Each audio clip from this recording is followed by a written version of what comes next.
Good morning, everyone. I'd like to welcome everyone to the Zebulon Board of Commissioners Mini Retreat, August 24th, 2023. I guess first we will need the approval of the agenda.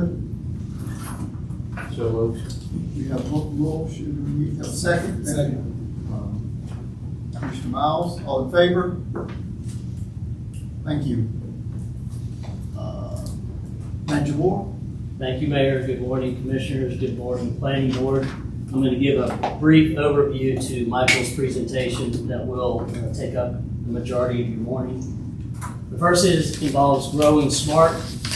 We talk a lot about growing smart. A lot of communities do. It is one of your focus areas in your strategic plan.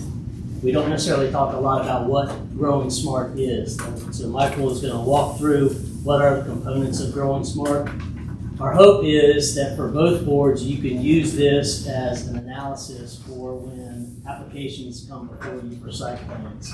Knowing that a site plan might not have everything you want, but it might be a component of a bigger picture. So Mike's going to talk again about the components of growing smart. Part of growing smart means working with our partners. So you have a project right now in which you are partnering with Wake County Emergency Management and Wake County Fire. That is the joint project that you have underway with them on relocation of Fire Station 1 to the fire/EMS facility. Another partner we have is with the school system. So we have representatives here from Wake County Public School Systems. Give you some insight on what they use as their evaluation criteria to cite different schools as well as facilities. And they can probably give you some insight on what they're looking at specifically for Zebulon in the near future.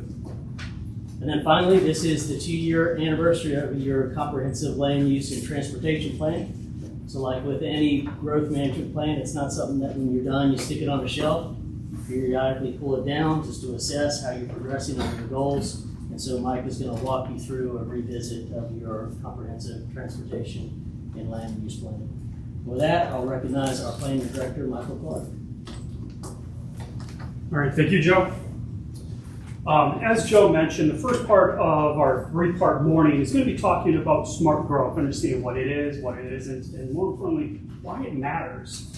As Joe mentioned, we have the 2030 strategic plan. That's the foundational document that all of the decisions are made, not just land use decisions, but policy decisions. As you know, vibrant downtown is a component of that. We do a pretty good job, especially with our Parks and Recreation Department and our downtown partners in different events and activities. We've entered into the North Carolina Main Street program, which is one of the objectives as we proceeded to have that vibrant downtown. We want to maintain small town life. We want families to come together, that community to come together. And we've been able to do a pretty good job of all that. However, the smart growth component is more nebulous. A lot of people don't understand exactly what it is. But if anything, it might be one of the more important foundational elements because smart growth is what really glues all the other two together. So, does anybody recognize this location? Disney World. Correct, it's Disney World. Smart growth policies are actually an element that people implement as part of a tourism attraction. Some of the things that you notice here is there's pedestrians that walk around. There's a sense of place. It has context-sensitive design. When we go on vacations, we look for places where we can get out of our cars, where we can interact with other people, where we have a reason to go and a reason to stay in that particular location, even if it is for a short period of time.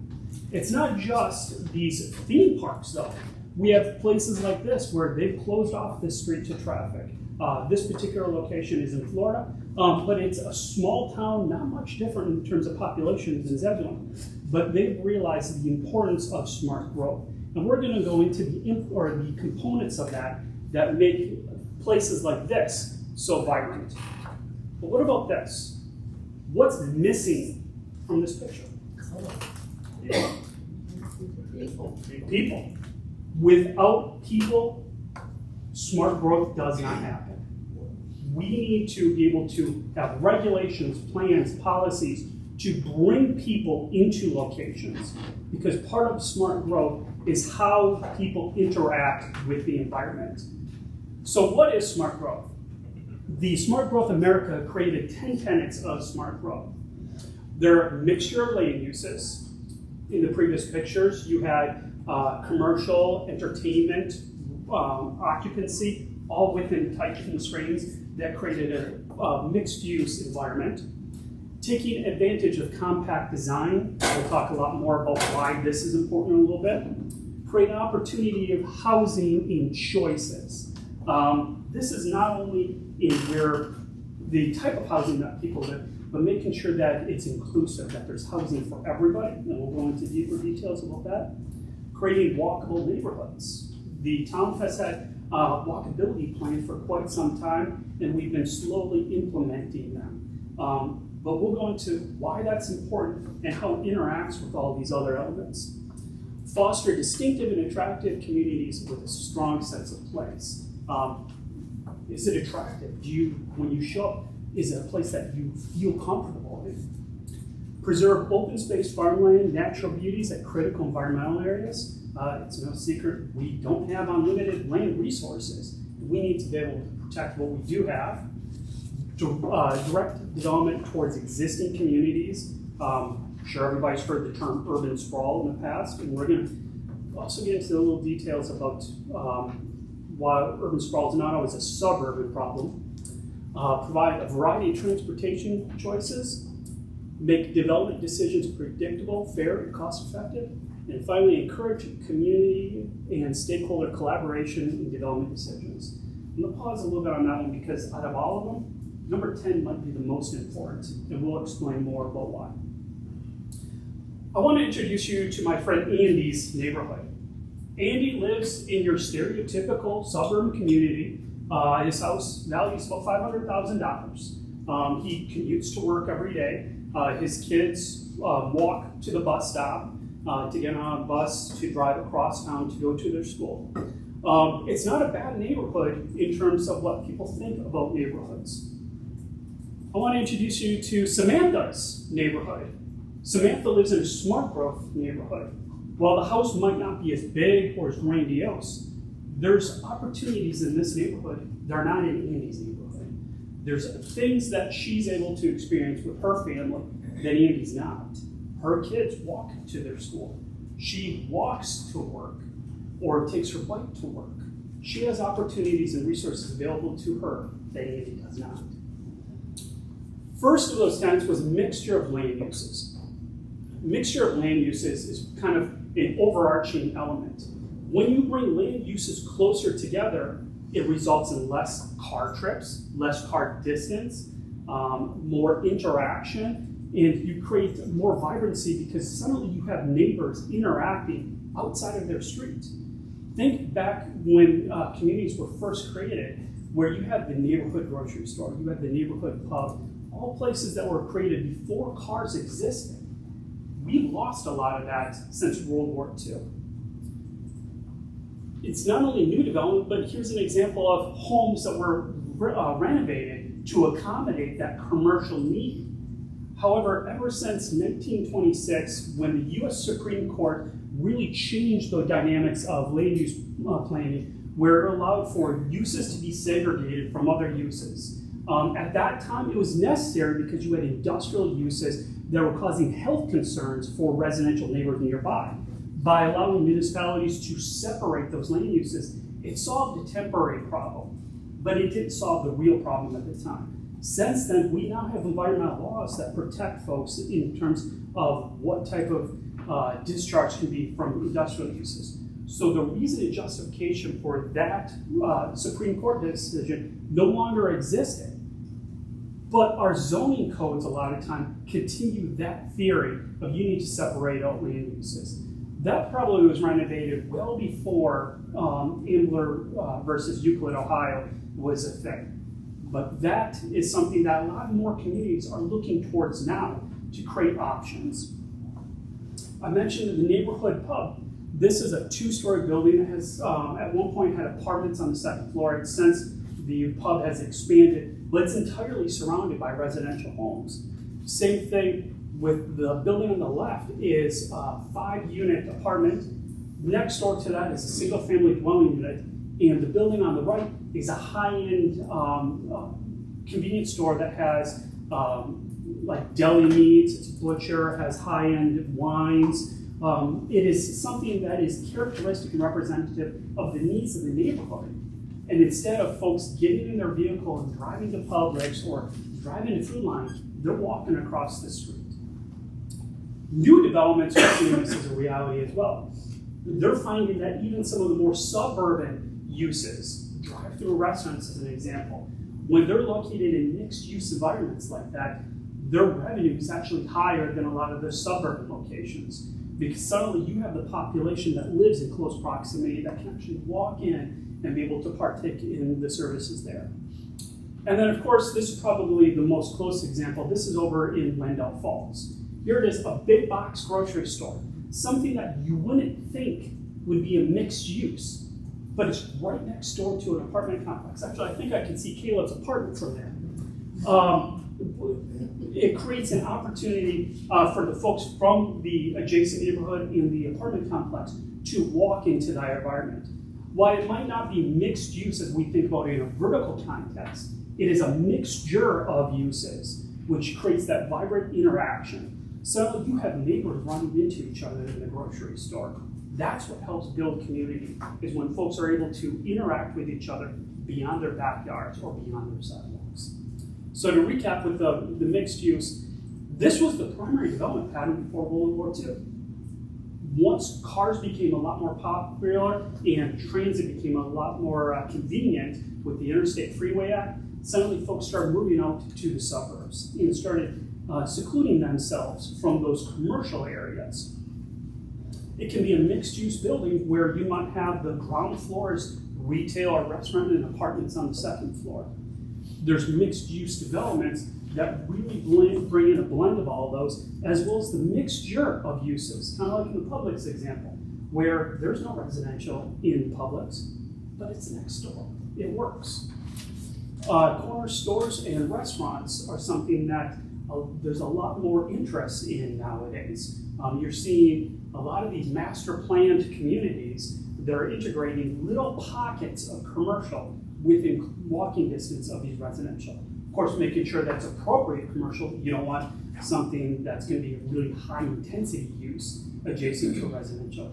But these smaller little coffee shops, delis, things that folks would go to on a regular basis, makes sense right next to the residential. And finally, the live-work units have been around since the creation of communities, where you might have somebody who operates a business on the first floor and they live upstairs. That's something a lot more communities are starting to get back to, especially in light of COVID and getting away from the need for transportation. And finally, apartments above in downtown retail. We have this as an opportunity in our downtown. We have several two-story buildings. They wouldn't be overly complicated from a regulatory perspective to really encourage those. We currently allow them, but are we really encouraging them? There's building codes, obviously, that would have to be addressed. But one of the things is start looking and thinking about, are there things that the town is doing to prevent that from becoming a reality? Compact design. Compact design goes back to mixture uses. When you have those uses in a small area with residential and commercial, it creates walkable environments. And while you might think, okay, compact design, that's not Zebulon. Oops, too far. No, that is Zebulon. That was Zebulon before cars were popularized. The downtown area, the Wakeline Heights neighborhood, all of those, you're able to walk into downtown. You don't have these massive estate-style lots. We have smaller lots where people are able to interact.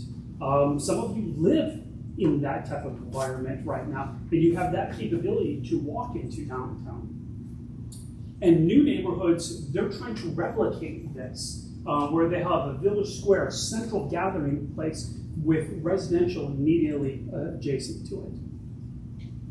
The next is a range of housing options. When we say housing, this is what most people think of. I live in a house similar to that, bigger front porch, but similar to that. What about that? That's a duplex. Not everybody wants to live in a single family home. Sometimes folks need extra income to buy a property.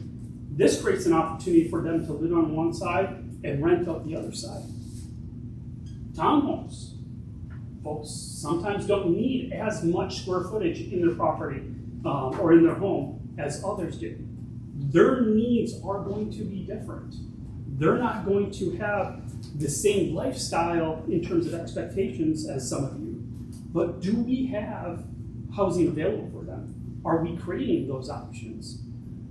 Apartments. I'm going to park here for a moment.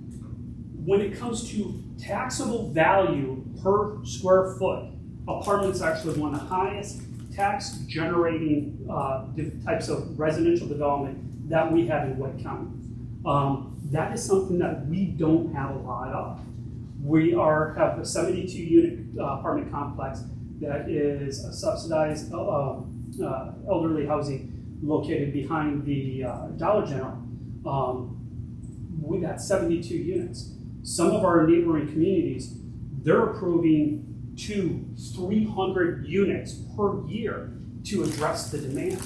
As the cost of housing goes up, you see the demand for apartments also go up. That's not something that we have a lot of. As I mentioned, these mixed-use units, where you have residential above retail or above office. And then accessory dwelling units. This is something that we permit by right in all of our residential zoning districts. Very few people take advantage of those. This creates not only revenue options to offset the cost of a mortgage, but also creates affordable housing options for folks that want to rent a place outside of an apartment complex or outside of a townhome. It creates additional housing options. The unfortunate part is we always focus on the upper left-hand corner when we really need to start focusing on all of these. Now let me talk a little bit about affordable housing. Let's give us that. No, okay. There we go, I did. I'm probably gonna have eggs thrown at me or something. We do not have an affordable housing program or problem in Zebulon. We have an income problem. We have an employment problem. But if you look at the region, we don't have an affordable housing problem. The median home value within Zebulon as of the 2020 census is $170,000. The next closest is $224,400. Not saying that we shouldn't always keep this in mind when we're approving units, but we can't just focus on the creation of affordable housing units. And it's not just the purchase of a home. Out of all of the communities in the area, our rent is under $800 a month, where a lot of them are north of $1,000 a month, going all the way up to over $1,500 a month in Holly Springs. I have no idea why Roseville is able to keep theirs so low given their income. But ultimately, we need to diversify our housing base. We have one of the highest, actually the highest concentration of naturally affordable housing out of any of the communities within Wake County. We need to make sure that we're creating options on both ends of the spectrum. And the reason for that is we need upper income housing to make sure that we continue to get that tax base to be able to fund programs such as parks, maintenance of our utility infrastructure system, our stormwaters, our streets. Chris's folks would love to be able to have more staff and more help. We will not be able to be sustainable at the rate that we're growing unless we bring in a higher income affordable housing or higher income housing and balance that with some additional affordable housing. Now, the affordable housing that we do have in some situations is substandard. And that's where public investment, partnerships with other entities, such as community development block grant funding, possibly, to improve the quality of life for those that currently live in some of these older homes. Things such as upgrading the plumbing in these homes, upgrading the HVAC systems in these homes. The utility costs for water, sewer, and electric on older homes is more than double what it is in newer homes. So you have somebody who already is not making the same as a lot of the other folks in the town, but their utility bills are double. Think about that for a moment. By improving the quality of the affordable housing that we do have, it improves the quality of the lives of the folks in this area. Can I stop you for just a second? Sure, absolutely. I don't disagree with our need for upper income housing. I think that it is one of the housing products that we haven't really made a push to encourage in the town.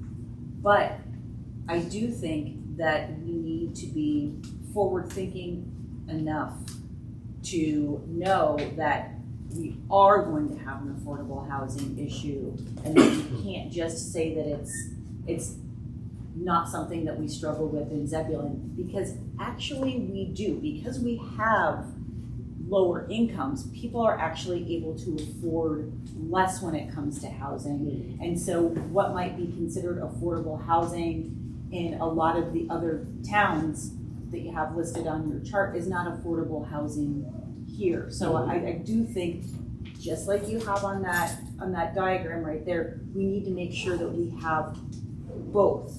Absolutely. Yeah, and that's why this graphic is this way. We need a balance of both.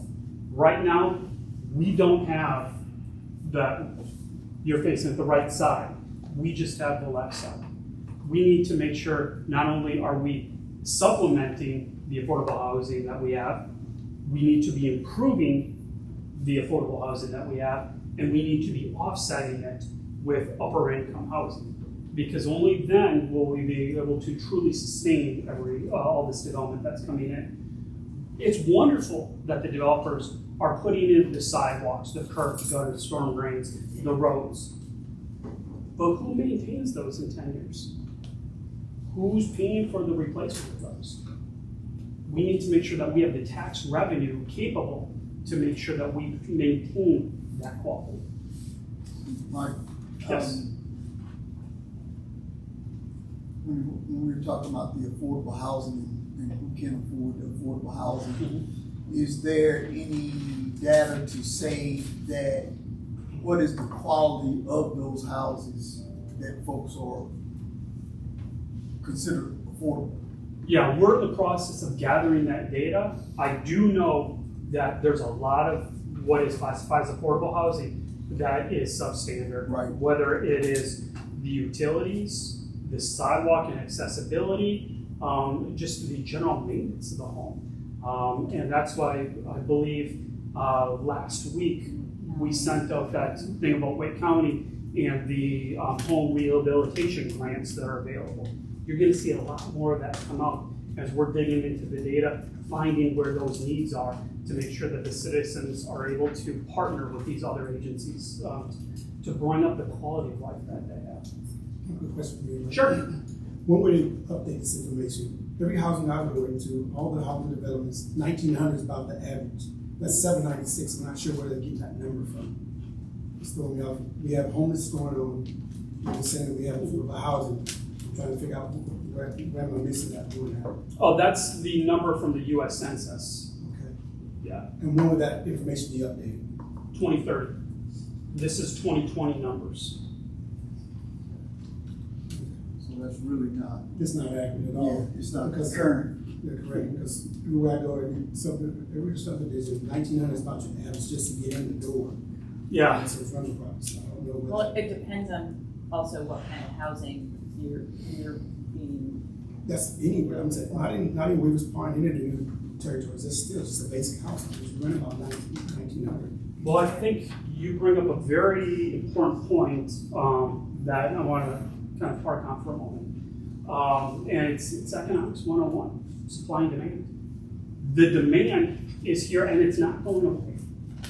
The lack of units is going to increase the cost of rents. It's going to increase the cost of sales. And that, without creating the supply to address the demand, is the classic way to exclude those who live here currently from being able to afford to continue to live here. Clear? And my other hunch is there's more people renting homes nowadays than just apartments. Oh, We absolutely. used to think that people only rented apartments, but now people actually rent homes, and that doubles the rent. That's correct. Or it's about the same price, you know, you get a 1-bedroom for rent and you're paying over $1,000 versus a 3-bedroom for $1,900. So you know, you have people that are weighing, you know, should I do a 1-bedroom apartment or get a house? And it just makes more sense if that's what they're looking for. So it's also like people coming, I'll give you an example, as a subdivision, like a cul-de-sac in Weaver's Pond, a developer came, an investor came and bought the entire cul-de-sac basically. So he controls that entire cul-de-sac, just run that rent up. And we're like, how do you address that issue? That's part of that, he's running that rent up by himself. He lives in Arizona, so Yeah. how do you address that? It's a supply issue. If right now, we don't have adequate supply to address the demand, so investors are taking advantage of that. Legally, as a municipality, we cannot tell him he cannot rent that. An HOA can, but a municipality cannot. There's actually very explicit state laws against it. I'll lean on Eric to cite those. But as a municipality, we cannot prohibit somebody from renting their dwelling units or buying the base of them. Thank you. Yep. Any other questions before I move on? Attractive communities. People want to go places that are pretty. Anybody would want to go to that location? At one point, it probably looked phenomenal. It's an opportunity for renovation, but you see boarded up buildings, you see decay, and realistically, that could have been downtown Zebulon. 2- to 3-story buildings, boarded up. In some cases, it was. Just look at the place that the 21 Bay Pipes is in now, or what that used to look like. Ultimately, people want to go to places that look more like these. These are 2 of the examples of the most beautiful communities in the South, according to Southern Living magazine. In both cases, you see a combination of public and private investment. Public in terms of the stuff in the infrastructure, or the right-of-way, the flowers, the landscaping, as well as in both of these communities, they have facade improvement grants. They have other renovation incentives for their buildings in downtown. They realize the importance of maintaining their building infrastructure to help attract folks to the community. Preserving natural areas is one of the 10 tenets. We do a pretty good job about this, especially with Sheila and her staff and the preservation and activation frequently of a park system. Our greenways are a great example. Instead of just thinking of them as transportation corridors, start thinking of them as linear parks, the opportunity for folks to get out to enjoy the environment. Protection of our environmentally sensitive areas. One of the things that we're doing a lot better job of since our UDO was applied is making sure that we preserve those environmentally sensitive areas. Question is, can we do a better job? We'll talk about that in part 3 this morning. Develop towards existing. This one's pretty self-explanatory. Urban sprawl is historically when you keep building out and out and out. Well, that cost of the infrastructure needs to be supplemented or offset somehow. And in certain situations, it's appropriate. The larger, higher income estate lots, as an example, that tax revenue helps to offset that. But when you just get cookie cutter suburban neighborhoods where everything looks the same, where those property values are not going to be high enough to really sustain the long-term maintenance of that infrastructure, that causes difficulties. We do have our extraterritorial jurisdiction. Next year, we'll be looking to expand that out to make sure that those lands fall under our Unified Development Ordinance land controls, as opposed to the Wake County. But really focusing on encouraging development to move inward towards the core of the town in some of these vacant areas. Granted, County Stadium, we're already built out as much as the city of Raleigh will currently let us build out in that direction. So really starting to fill in that area in between. Same thing north was recently approved Weaver's Point. In that location there, start really focusing on possibly infilling a lot of those areas. Same thing with the southern area.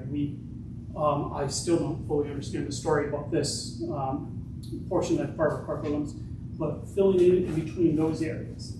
That helps the long-term sustainability because not only does it require less vehicle miles traveled for folks to get goods and services, but it also helps the long-term ability for us to maintain the developments. Thank you.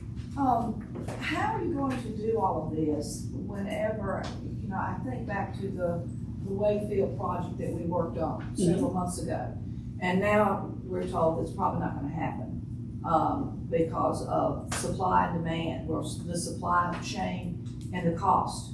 The Wakefield? Yeah. Still the Wakefield Mills, I think. Oh, Wakefield Mills? Wakefield Mills, sorry. How are we going to be able to do all these things that we need to do if you've got developers who have all these wonderful ideas, these wonderful plans, and yet they have to bow out because they can't do it. So what do we do in that case? Yeah, that's a wonderful question, and I'm happy they asked it. Let's hold on to that question to part 3, because all of the answers will come to light in part 3 of the presentation today. But no, that's a very important question. Transportation choices is one of the 10 tenets. When we think transportation, we think this. This is actually just around the corner up here. But it's not. Yeah, that's part of it. But so is this. Transportation is the movement of people. The method of it is right now auto-centric. We need to start thinking outside of the vehicle. We need to start thinking about our pedestrians a lot more.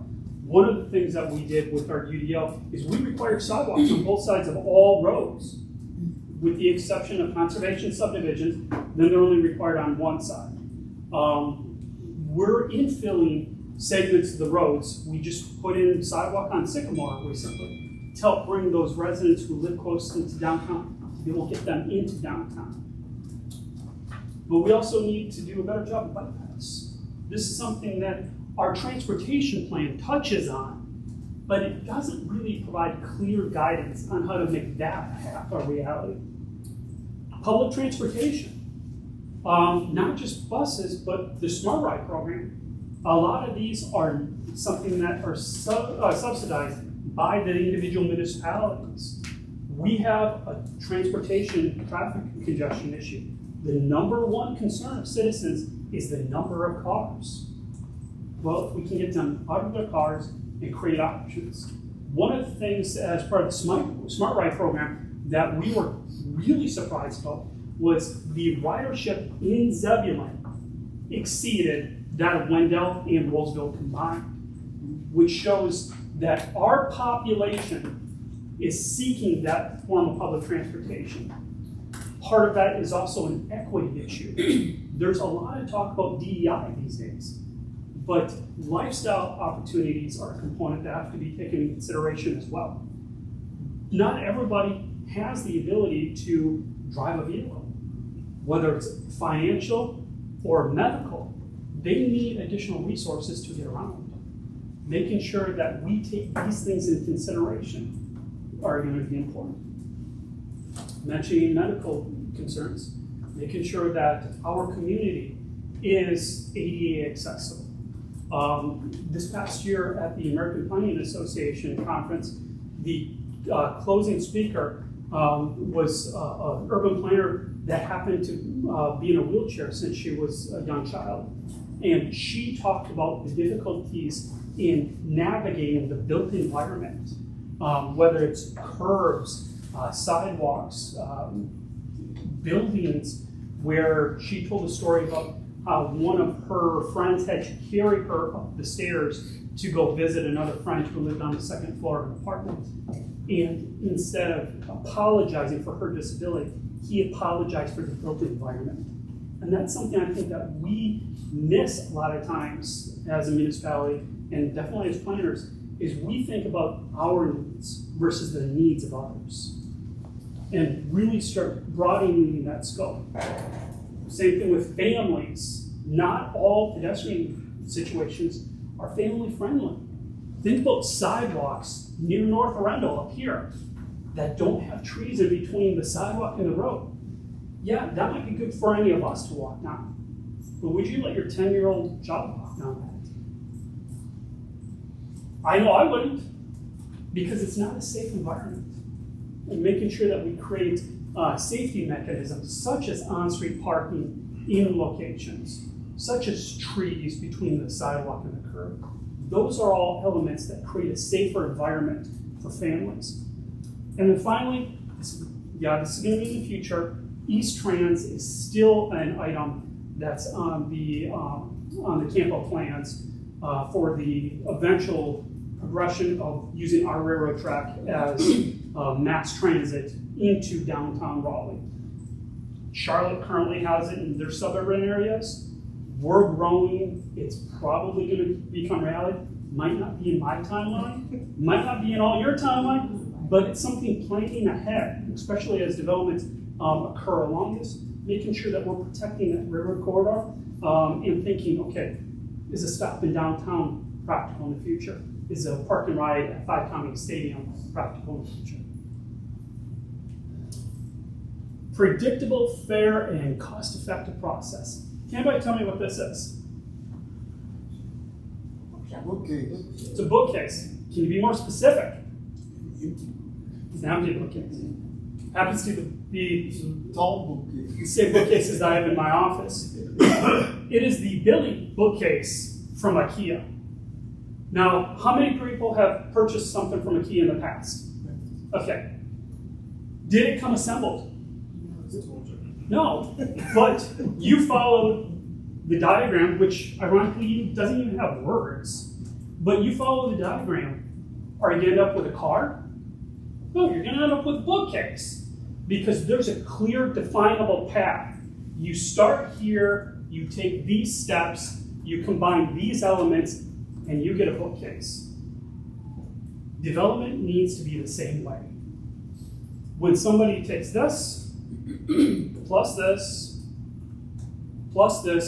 she would have gotten angry if I didn't put this in here, plus this, it creates a defined, predictable outcome. That outcome may not always go before the board for approval.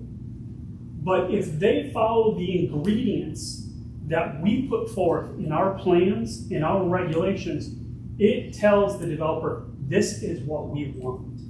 This is the steps you need to take to achieve this result. If we want affordable housing, let's spell it on our comprehensive land use plan. If we want future bus stops adjacent to our neighborhoods, let's put that in our transportation plan. If we want mixed use neighborhoods with commercial nodes adjacent to these neighborhoods, let's put that on our zoning map. Let's tell the development community, this is what we want, as opposed to just reacting to what the development community is providing to us. Finally, as I mentioned, this might be the most important. I'm going to talk a lot more about this as part 3 of today's, or this morning's presentation, but it's community collaboration. Good plans are not made in a council room. Good plans are made by going out to interact with the community. They are made by gathering different ideas, suggestions, and inputs, because we always see the world through our lens, and we don't always recognize the needs or desires of other folks. By really getting into the details of understanding, okay, this is what I need, this is what my family needs. It allows us to create regulations and plans. We need to use a variety of technologies, not just in-person meetings, but things such as like online surveys, visual preference surveys, the use of social media. I'm so happy that Caleb's here now because we're going to be able to do a lot better job of this because I have too much gray hair to fully understand social media. It also means bringing people in, engaging them, whether it's different committees or organizations or appointed boards like our planning board back here. Having the public invest into the process really helps to create buy-in, because that buy-in then allows them to become champions of our plans, policies, and regulations. All of those need to be really rolled into our comprehensive land use plan. Making sure that we're gathering that input, and we'll go a lot more into this in part 3. We'll create a document that we'll be able to use. The important part of that is state law indicates that what you approve in your zoning changes needs to be representative in your comprehensive land use plan. Your comprehensive land use plan is the blueprint for what the town will look like, and the UDO is the hammers, nails, and lumbers on how to get it done. So let's go back. Yes. Can I make one comment? Sure. I think an important component of all of this that's not listed anywhere is communication. And it ties into this last piece that you were just talking about. Having worked in the real estate field, developers are going to build what they think people want. And we can put out what we want for the town, but if nobody wants to buy that, it's for naught. So, and it's a dynamic process, builders are going to build what people want, but people are going to want, you got to sell what you're, for want of a crass kind of term. Yeah. You got to communicate and you got to sell what you got. So people are attracted to it. The people that want that know it's out there and will come and buy it. And then that will lead to more development and builders. Like I said, it's a dynamic process. It's not, if you build it, they will come. Or if they come, you'll build it. It works both ways. But so it's got to be communicated and presented out there so people know it's out there. That's correct, and a lot of that goes into the public engagement processes as part of the update of our comprehensive land use plan. However, with that, y'all are in the driver's seat right now. I mentioned about supply and demand. The demand is here, and the demand is not going away. You are in a very unique opportunity to really steer the direction of this town. Do you want it to be more of the same, which may not be sustainable? Implementing really strict development codes will upset some developers. It will slow down development. It will cause some of the developers to leave the community entirely. But in return, you also open the door for a lot of these other developers that do mixed-use projects, that do a wider array of housing options, both upper income as well as affordable. Ultimately, what gets put in that document over there is the future of Zebulon when it comes to our land use policies and regulations. I know here recently we've done a much better job at trying to get community involvement, as in we had the Little River Park thing set up at the festival downtown. I think one thing that we struggle with is being more creative in getting the community involvement. So I would like to see us be more creative in how we can draw the community in to get these involvement. Sending out these surveys, you get what, a 15% return? It really depends. So what can we do to make it better? How can we be more creative? At the farmer's market, can we have a survey there in person that we're getting the people that are already coming out to give a voice to what they would like to see happen in town, things like that. So I just think we need to be more creative in getting the community involved. And you're 100% right. Caleb, can you stand up and wave? For those of you on the planning board that haven't met Caleb, Caleb's the new communications manager that you're talking about. That's right, yeah. He's a lot smarter about this kind of stuff than I am, and so we're going to be tapping into his knowledge-based resources and ideas very heavily. He's already been out in the community in multiple forms of media talking about different things. And it's already starting to make a difference in telling our story, and we'll take that to the next step to invite others to tell us their story.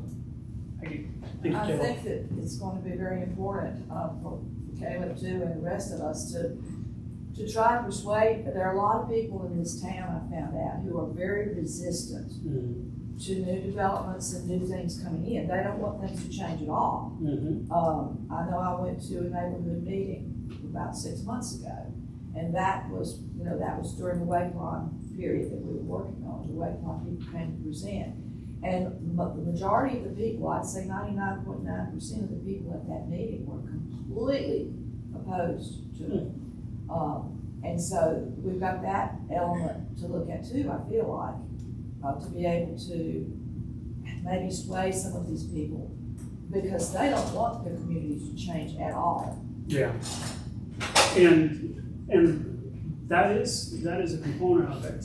No matter where you're at, anytime that a community is experiencing growth, you will always have folks who do not want change. It is one of the growing pains that we're experiencing. It's making sure that we do have the change that we're approving is appropriate change. And that's where these 10 tenets really come into play. Yeah, just to go back to what Mr. Sheldon was talking about, I think in that community collaboration, and we're doing a little bit of it. I know Commissioner Miles has invited all of the realtors in town to kind of give us a feedback on what developers are asking for. So I think having them as a part of that conversation will also give us some more insight into how we want to plan what we want to have in the future. What I think also, just to agree what you're saying, is what it is, these people, when talking to citizens, they want to feel like they're part of the change. They want the voice to be heard. So sometimes when you feel like you're shutting them out, that's where that resistance comes from, because they don't feel like they have a voice. So now I think we as a board and as a community have to work together and listen to everybody. It's collab. It's finding that happy medium between the old Zebulons and the new Zebulons. And we find a happy medium where we want to go. We're in the development phase, so it's key that we all listen to each other. You're 100% right. Absolutely. And that's why it is so critical. We'll talk more about those details and that process, part 3, when we get into the updates. But let's go back to visit my friends, Andy and Samantha. Andy lives in a nice neighborhood. There's no question about that. He has a big house, brick facade, large backyard. But his quality of life is distinctively different than Samantha's. In terms of tax generation and opportunity, Samantha's neighborhood has that mixed-use component, has range of transportation choices, has range of housing styles. It has all those 10 tenets of smart growth. It is essentially a community all into its own. It reduces the number of vehicle miles driven, it reduces the traffic congestion, and most importantly, it increases the collaboration and communication amongst those who live there, as well as those who are visiting. Andy's neighborhood, folks will drive to his house to watch Sunday football. His guests will park in the street or in his driveway. If they want to go out to dinner, they hop in the car and they drive someplace. That results in congestion. It results in segmentation of different land uses. It also can result in environmental issues because you're trying to fit as large or as many residential lots within a given area as possible. I don't think that either of those products are bad products. Oh, no, absolutely not. I mean, and I actually think that we could add a few more to these slides as far as, I know that you just wanted to give a couple of examples, but what I think that it's important for us to continue to remember is that we've been dealing with one product type for a very long time. And right now we need to take a very good look at what other product types are going to bring in people of different incomes, and both higher incomes and lower incomes. Because you're right, apartments are wonderful, and we don't really have that as an offering. Now, I have spoken to a developer who wants to bring something like that to us and who has agreed to include an affordable housing component. So I mean, like, I think that we can touch a lot of these different, housing types and product types, and none of them are necessarily bad. What we need to do is just diversify. Yeah, absolutely. And even more so is, now imagine if this had sidewalks, because you need sidewalks. Just gonna say that. Imagine if that was 2 blocks from that. That's a whole different conversation. You don't need just an entire neighborhood of houses that look like on the right. If you bring in that blend of housing options, let's say there's an apartment complex another block over, and then a village square block over from that. Suddenly, you have the entire encompassing option of housing options. Mike, do you have case studies of different developments or communities around the southeast that you could provide that would showcase it? I have a couple that come to mind, like Walnut Park in Orlando, Carpenter Village in Morrisville was one that probably got snake bitten by the downturn of the economy. Yeah. But, I think there are examples that you could probably put forth that show what we're trying to accomplish, and that would be a good learning exercise for all of us. Yeah, a couple really good examples I can think of off the top of my head is Wendell Falls and Wendell, Nightdale Station and Nightdale Heritage up in Wake Forest. All of those have multiple product types, multiple uses, either within the development or in very close proximity. They have those recreational opportunities, and those are just the 3 that I can think of adjacent. Chatham Park is Chatham Park. It's huge, and it's gotten a lot of pushback because it's so large. But they've done a great job of grouping different types of housing, and it's like an hour road trip if anyone wants to go and check out that area. But it's massive, but they've been able to set aside tracts of land, to hit on the preserving environmental space as well. Yeah, and if you look at all those examples, everything on the screen is incorporated into those examples. All of those examples are perfect examples of smart growth. So with that, do you all have any questions before we take a short break? I'm sorry. No, please. Does it address how do you bring together? It almost sounds like what you want to do is develop these clusters of these mixed-use developments, and so I just wonder, do you at some point the mixed-use development becomes the destination? In other words, people would go to Chatham Park and they wouldn't go to Pittsburgh. People would go to Nightdale Station, but they wouldn't go into downtown Nightdale. People go. Well, there is no downtown Nightdale. Well, yeah, I know. I'm just saying. Or Wendell Falls becomes an entity of itself instead of being part of Wendell. And that is part of the balance to make sure that the first component of our 2030 strategic plan of creating a vibrant downtown. Part of downtowns, and that's a whole other presentation, is that experiential retail. You don't go into downtown to buy goods and services anymore. You go into downtown to experience the environment that those goods and services are provided. The commercial entities, those are more about providing those goods and services. Now that we've entered into the North Carolina Main Street program, we're gonna have a lot more resources available to us to make sure that we get that component right. It's now time for us to take that next step to make sure that everything else around it is right as well. So is that part of us focusing, when I talk to citizens, they're kind of constantly saying, need more grocery stores, need more things to do. It's like everything they do, they want to Rocky Mount, Wilson, Wendell, Nightdale. Yeah. Everything we hear, basically, they're saying that it looked like we're becoming a bedroom town, basically, they come to sleep and go do everything else and spend their funds everywhere else. How do we talk to that?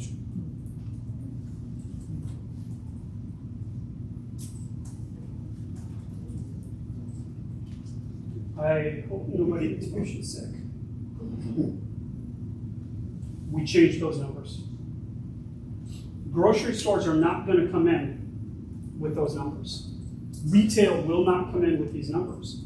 We need to change these numbers. So I will be very interested to see the updated numbers Me and the too. current numbers, because looking at, you know, when you look at the numbers and you look at the difference in Zebulon versus Clayton and Wendell, and you see the growth in the kind of the things that we are looking for, the numbers don't seem that far away for us to not be able to go after those grocery stores, those apartments, those different developments. So I would be really interested to see if, I don't know how possible that is, to see these numbers as of 2023 or even 2024, so that we can see where we stand in going after this type of development. Yeah, there's other data sources that are updated more frequently. Those numbers are not available yet. These are the most recent numbers that are available that we have for each of these communities. Larger communities, their numbers are updated more frequently than smaller communities. But ultimately, going back to the question, these businesses and corporations, they're going to be looking at the median household income of their target region, not just within our corporate limits, but some of the surrounding areas as well. They're going to be looking at growth rates. If a community is declining, businesses won't be investing there. They're going to be looking at the types of homes that are going to be there.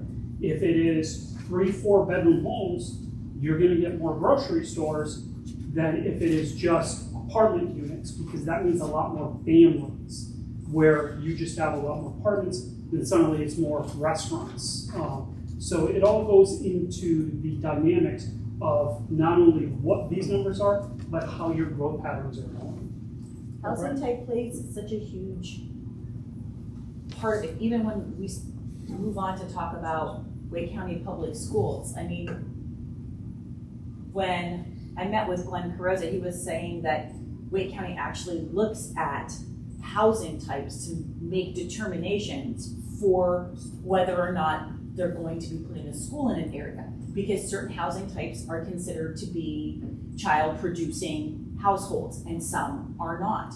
And so that's why we need to really make sure that we have this diversification. And yeah, metrics can be tricky, but we're not going to be like, I as Shannon Baxter or even Mike as Michael Clark, we cannot go out and approach a Wegmans grocery store and say, come to our town. And I think that that's frustrating for a lot of people, because they don't want a huge amount of growth, but they do want all of the services that they can get in other communities.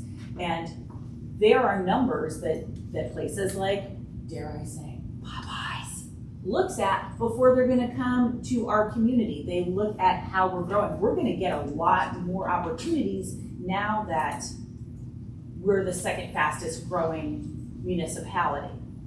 A lot more people are going to be, a lot more corporations are going to be looking at us and wanting to come to our municipality where they weren't 5 years ago. As well as breaking 10,000. Correct. That also plays part. They're basing off inaccurate information though. I mean, still saying it's 796. There's no way possibly you can find anything correctly for 796. That's not So as we start to develop this diversity of housing types, I think one of those numbers is dramatically skewed to the lower end is that $170,000 median home value. As we start to develop these new housing types, we're going to get some of these people that are looking for these larger homes, these more expensive homes, out of these what we call starter homes. It'll start to bring down the housing, so we're going to bring up the housing stock availability of these more affordable homes here, but also bring up that median household income and value.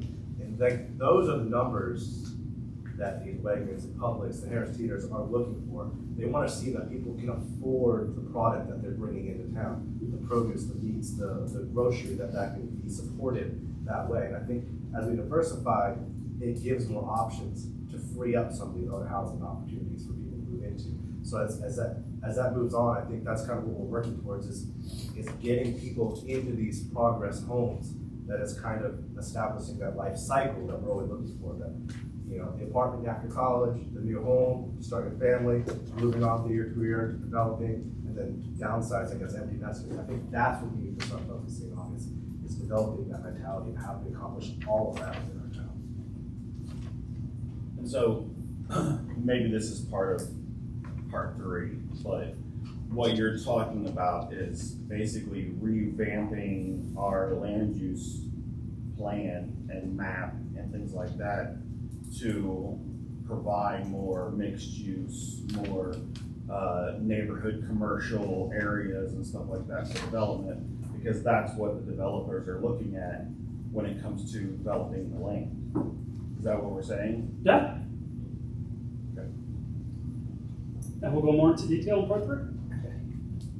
I feel really bad for part 2 at this point. No, part 2 is awesome. Because I feel like we're not really- Like, no one cares about part 2. No, that's part 2. Oh, okay, we're good. We're going to get her straight to 3. Yeah. This is fascinating. No, we need to talk about part 2 before we can get into part 3. Okay. Were there any other questions? I had something. I know earlier that you talked about the income is the problem. So I had a chance to attend an advisory meeting at the bank, and it was brought up that the employees could not afford to live in Zebulon. So that was a problem.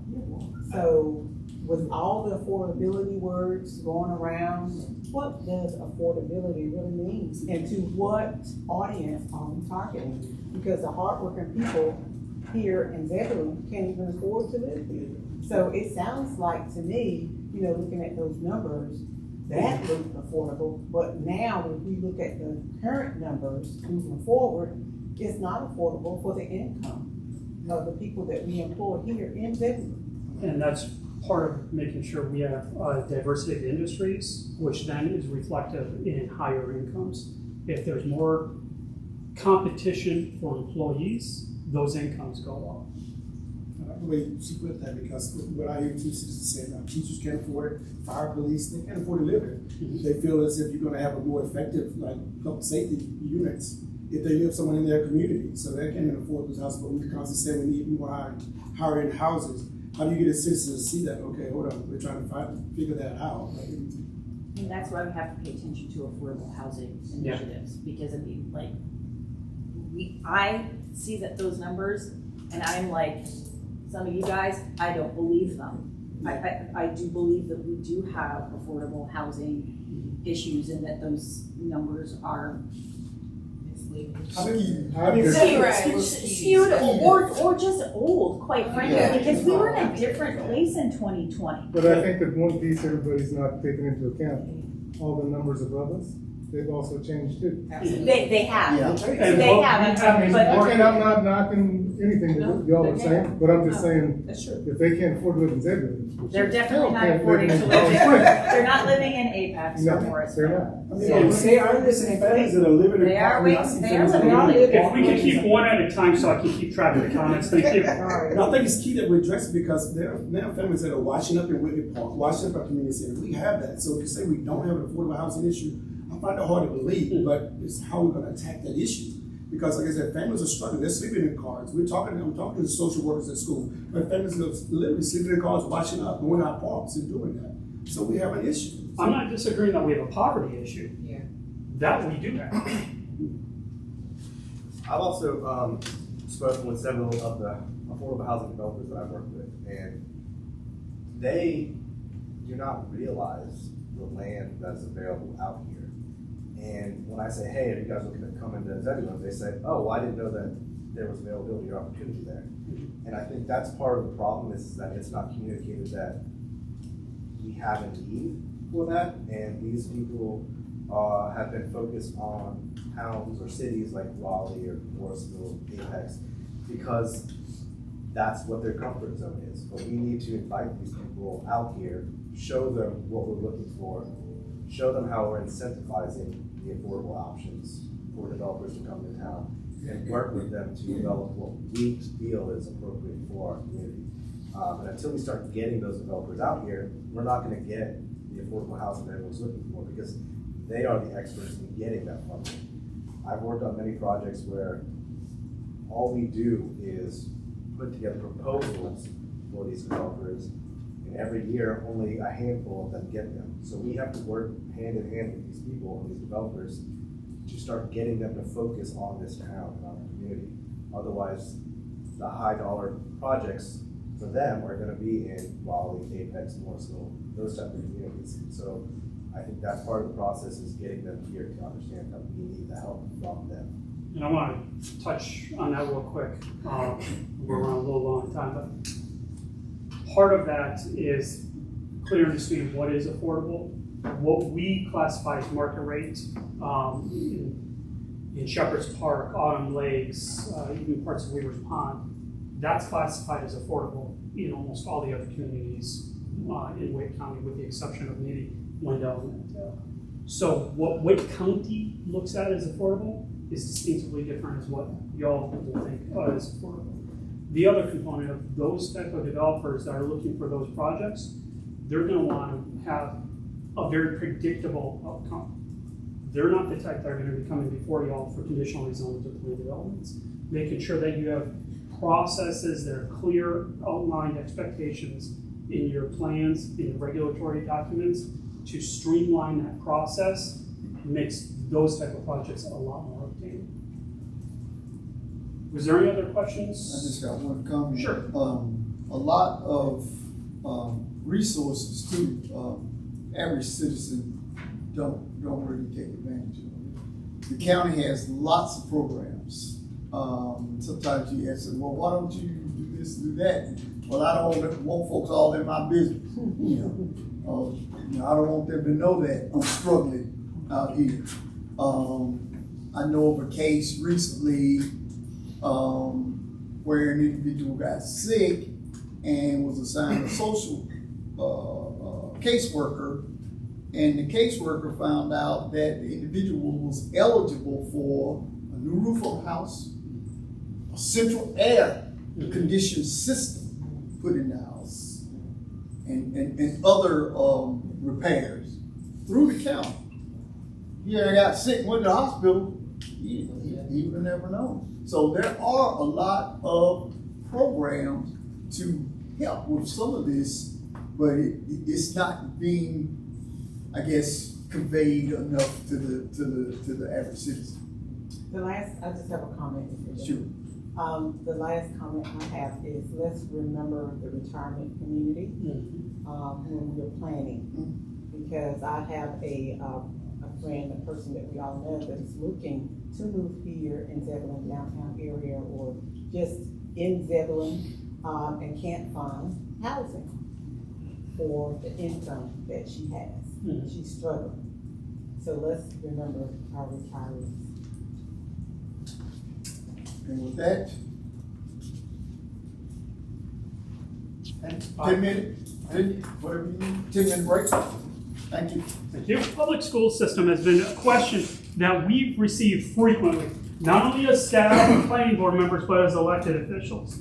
Now, I could get up here and say all sorts of stuff, but ultimately, I'd much rather defer to the experts from Wake County Public Schools. We have Betty Parker, who is part of the real estate division, and Marcella Rory, who's part of their long-range planning division. These two are kind of the dynamic duo when it comes to what occurs in the future, where these schools are going to be located, the land acquisition for schools, as well as what type of land are they looking for each of the different types of schools. And not only schools, but other resources that they need to be able to plan for in terms of land development. So with that, I'll turn over to Marcella and Betty. Great, thanks. Good morning, Michael. I appreciate the invitation. It's always good to be before town boards and commissions, and we appreciate the opportunity today. We were really enjoying the smart growth, and we too want to hear about part 3. So that's wonderful.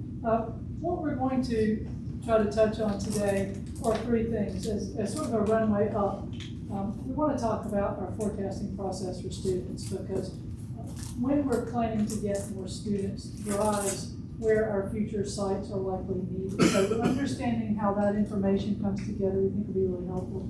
We're going to touch on real estate processes and procedures to tag some of the bases that Michael pointed out. What do we look for? What is the process? What are the drivers and restrainers? And then at the end, we have a very brief transportation update. And by brief, I mean we're not in transportation, and they're not available because they're very busy in transportation this week. So we've got some reference material information to help you get a lot of information that you can get without us standing up here and delivering it to you. know you're gonna have a lot of questions. We're happy to answer them in the middle, at the end, wherever you're comfortable. We're perfectly capable of stopping and starting. We have all the answers. It may not be the right questions, but we have a lot of answers, so we'll do the best we can. And Pat, Marcella, do you want to kick it off with forecasting? Each year, it is really important for us to try to predict, or as we call it, forecast, the number of students we're expecting to have in the upcoming school year.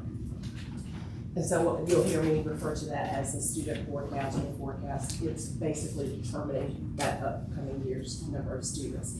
That information is very important. It's used to inform the superintendent's budget as they're requesting funding from the county to support the school system. It's used as part of the enrollment plan where we're determining how many students should be assigned to each of the schools. It also is included as part of our capital improvement plan, and you'll often hear us refer to it as CIP, so that's our capital improvement plan, in determining where we need new schools. The people that are included in that process are on the slide that you have here.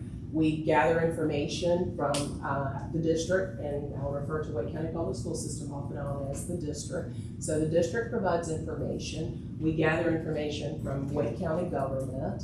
We gather information from the municipal planners. We gather information from people like Michael Clark, and we basically go through, and all of that information goes into the forecast.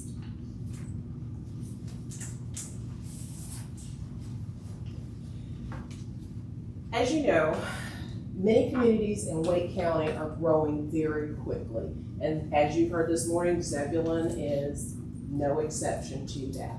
As the county, we have now surpassed 1 million people. And Zebulon is one of our fastest growing communities. And according to our conversations with Michael, have over 3,000 platted lots that are ready for development for residential. Although we see high growth and school crowding in many areas of Wake County, that our overall student numbers have remained kind of steady. There have been many things that impacted that. When the COVID pandemic hit, it impacted not just Wake County, but all of the municipalities and local school districts as well. Sorry. Here a lot of information. We had to close schools. We offered online instruction as many parents were moving to at home, working from remote locations. Many families decided to homeschool their kids.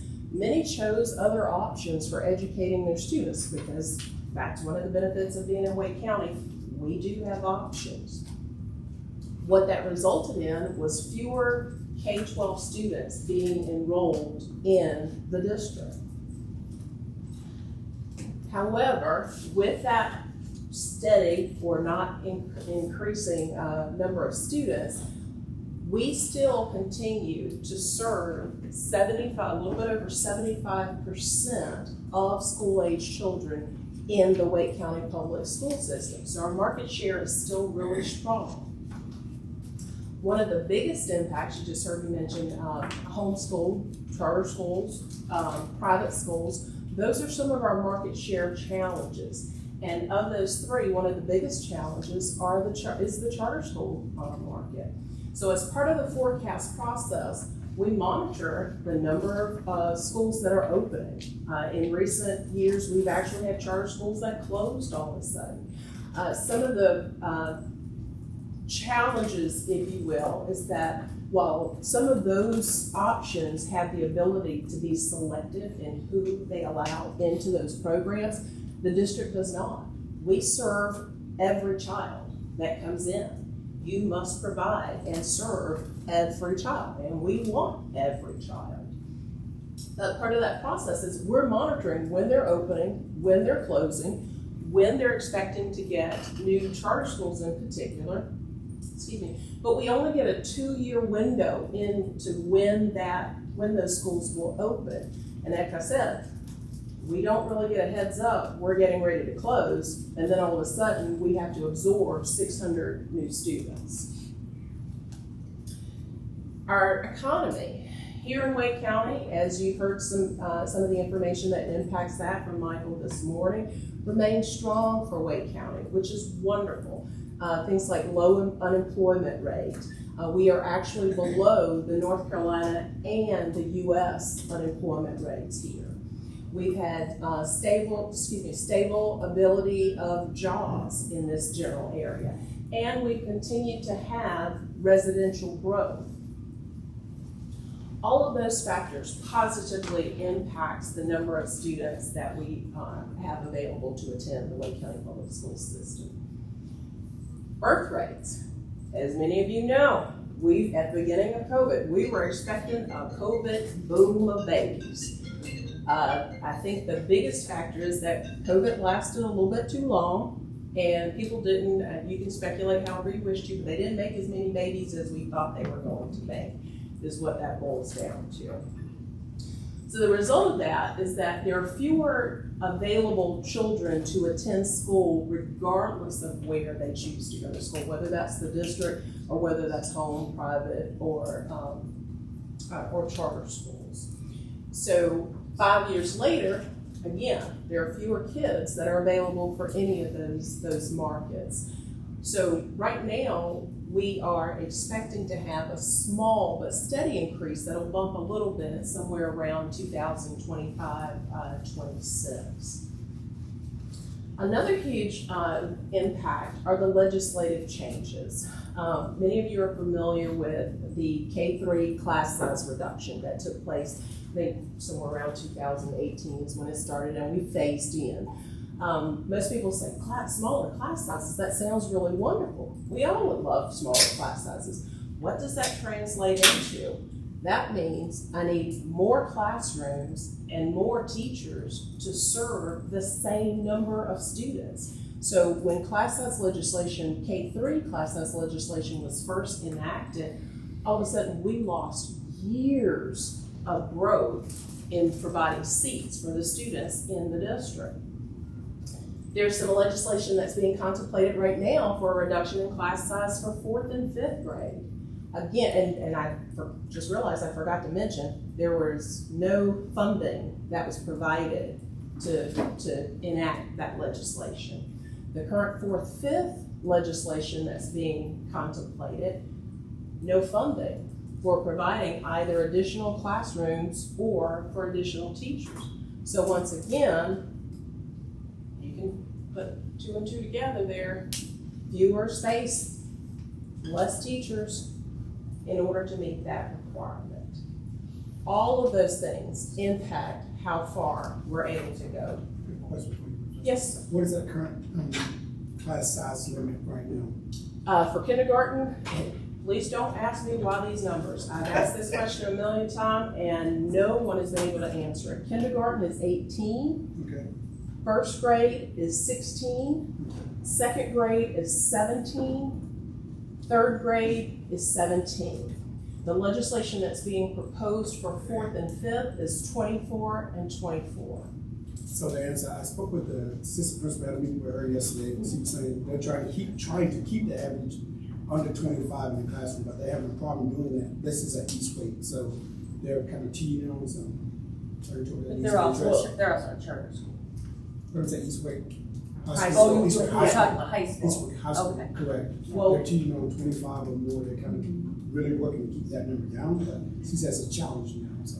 well, and this is, right now, the legislation that's in place affects K-3. Okay. That's being projected is for 4th, 5th. Okay. Right now, oh God, I hate to say this out loud, Please. there are no limits currently being proposed for middle and high school. There have been some other states in the country, and I won't name them right now, but they have enacted class size limits in their middle and high schools. I'm sorry. No, That please. gives me slight heart palpitations.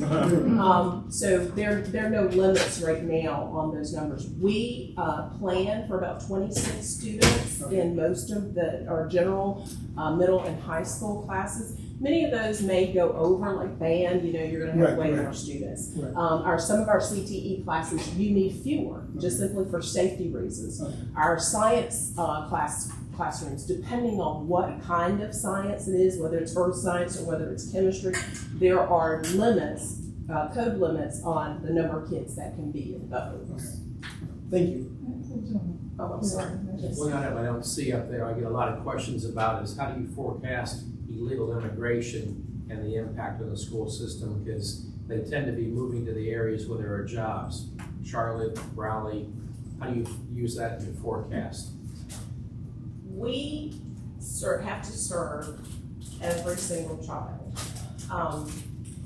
Our group, we don't determine or have an indicator that would affect that, whether you're a legal resident or not a legal resident. I don't know if you have any additional. I'm happy to jump in. There's not one. There's not an ability to gather data from immigration of that sort. But keep in mind, the data that we provide from the district takes into account all the kids we have now. So there's an expectation that kids in one grade will likely roll forward and continue in the next grade. So every year there's going to be some adjustments back and forth. Some may leave for a charter school. Some may come back from a charter school to go to high school. So for every one of those, you may have some immigration that comes in that wasn't anticipated at the time of the numbers. It's not an exact science, but what we're trying to look at are the trends over time. So where these paths are crossing in discussion is what you're really getting at is capacity. How many kids can a school hold? Marcel will be here for the rest of the day if we start talking about capacity. That's I'm sorry. Function. But we sort of try to pull two threads together. When the class size legislation came in from K-3, we needed more classrooms that equated to every elementary school we built for the previous 10 years, over 10,000 seats. Every school, 10 years, that capacity's gone. So you have to move kids out of this classroom into another. So to try to keep schools together, you had to have more classrooms. So you may have had to have one classroom that was a second, third combination. You may have had to take one classroom away from the fourth grade. So now the capacity in the fourth grades are getting higher. So instead of 25, you might have 30. Because, I don't know about you, but when I went to elementary school in Raleigh, there were 2 classes in every grade. And you just rolled forward. So just imagine if you had 2 classes, 3 classes, 4 classes, and now you only have rooms left to cram the kids in. That's the problem because we're trying very hard not to reassign people.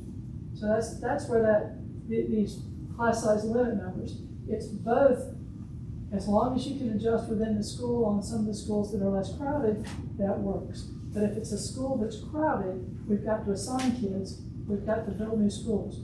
And the cold hard truth is we can't keep up and build schools as fast as they are needed. So if a 4-5 legislation comes through, there's no fudge space left. We're going to have to figure out how to do things differently. We may have to look at calendar changes with some schools going multi-track year round. We may have to prioritize more new schools over renovations, which is very difficult for some of the older schools we have. So those number shifts, they sound great for teaching and learning, and they are, as long as you can get space and teachers. And I think we have here, and we have here. So you had mentioned Wake County just surpassed 1 million people. Do you have a rough idea of like how many students are currently enrolled in Wake County and then or in the district? And you had said that you're projecting a slight bump. Do you have like a percentage of what that slight bump you're projecting? The answer to your first question, as of Monday, we had around just under 161,000 students enrolled. The bump, let me find that and get back to you at lunch because I don't want to throw a percentage out there and then have to backtrack on it. I mean, I was just rough guesstimate, like a 10% or below 10%? No, it was definitely not 10%. So like a 5% kind of bump maybe, or something like that. It's very incremental. Keep in mind a percentage of 160,000 is a big percentage, right? Right. So by comparison, if Zebulon's growing with their platted lots by 20%, what would 20% of Raleigh's lots look like, right? So percentages are so relative, it's really hard to put a number on it, but I think what she's getting at is these factors have caused our growth to sort of go flat and actually go down a little bit. When all those kids came out and were homeschooled during COVID, we had a couple thousand students. So for us, a drop to 158 is huge. Yes. But it's not really. It's homeschool students around the district. So if you saw it as a chart, you would see that our numbers are going slightly down, and they're expected to continue for about 3 more years, which is sort of the child production rate from COVID. Right. I know it sounds a little clinical, but once it gets past that 5-year mark, the data is showing that we're going to go back on the plumb. I just wanted to know what she meant by a slight bump in your terms. Is that, 1-2%, or is it, you know what I mean? So I was just trying to, you said slight bump, I don't know what that means. So. Right. Understood. I'll get you closer. That's fine. That's fine. It's Just a curious. low percentage. I feel like you're probably going to mention this at some point, but it's my understanding, and please correct me if I'm wrong, that Wake County is only responsible for building schools. And it falls upon the state to provide all of the other funding, which they are currently not doing. And so it is falling back on the county to find funding for teachers. And so like you guys might be able to find or build the extra classroom space, but then the state is supposed to be providing the funding for the personnel and the upkeep of those schools, and that's not being accomplished. Operating versus. Yes. Generally, I think that's correct. The state provides $1 per child that's enrolled, and that's generally spent on operations. The school construction is funded by the taxpayers of Wake County. So when we say Wake County, it's all of us, but it's through the bond issuances. So it's at the cheapest money that can be gotten. So we are building that. But as additional children enroll, the state provides the funding on the per student piece. The problem is when we get to situations like a good example is charter schools. Charter schools don't have to provide bus transportation. They can be selective. They don't have to take special education children with profound disabilities. They don't have to provide cafeteria programs. They don't have to provide certified teachers. But we're the clearinghouse for that state funding. And I don't know the number, so I'm just going to make one up. Let's say it's $9,000. If you have what we would think is an average, able-bodied, energetic kid who loves school and off they go, if they're sent through the process with the majority of our students, it may cost us $5,000 to educate that child with everything all put together. But if your child is profoundly disabled and has to have an aide, there's a special education class of all 4 students and needs an assistant with them at all times. Remember, we educate every child. That may cost the district $25,000 to educate that child. So the difference in what our more typical students cost, that funding is used to provide all these other services. So if a child goes to a charter school that's completely able-bodied and we lose all $9,000, we're losing the part that we were able to what keeps falling in my head is dollar cost averaging. It sort of gives you the ability to run the whole business. Some have a greater income that we can use for other things, others have less. What I will applaud is Wake County, because Wake County has really stepped up and provided supplemental funding above what the state provides. Because when you're going into, you may not have, if you have an allotment and class size limits, we may have an option to where we have to put more kids in the classroom, but we provide 2 teachers in the same classroom. Well, if our numbers don't make to where we get those teacher allotments, we don't get the extra funding. So it's an unusual circumstance where the state's not paying their part. But, instead of slamming the state, I'd really like to applaud the county because there's good reason to be frustrated. We can't go there.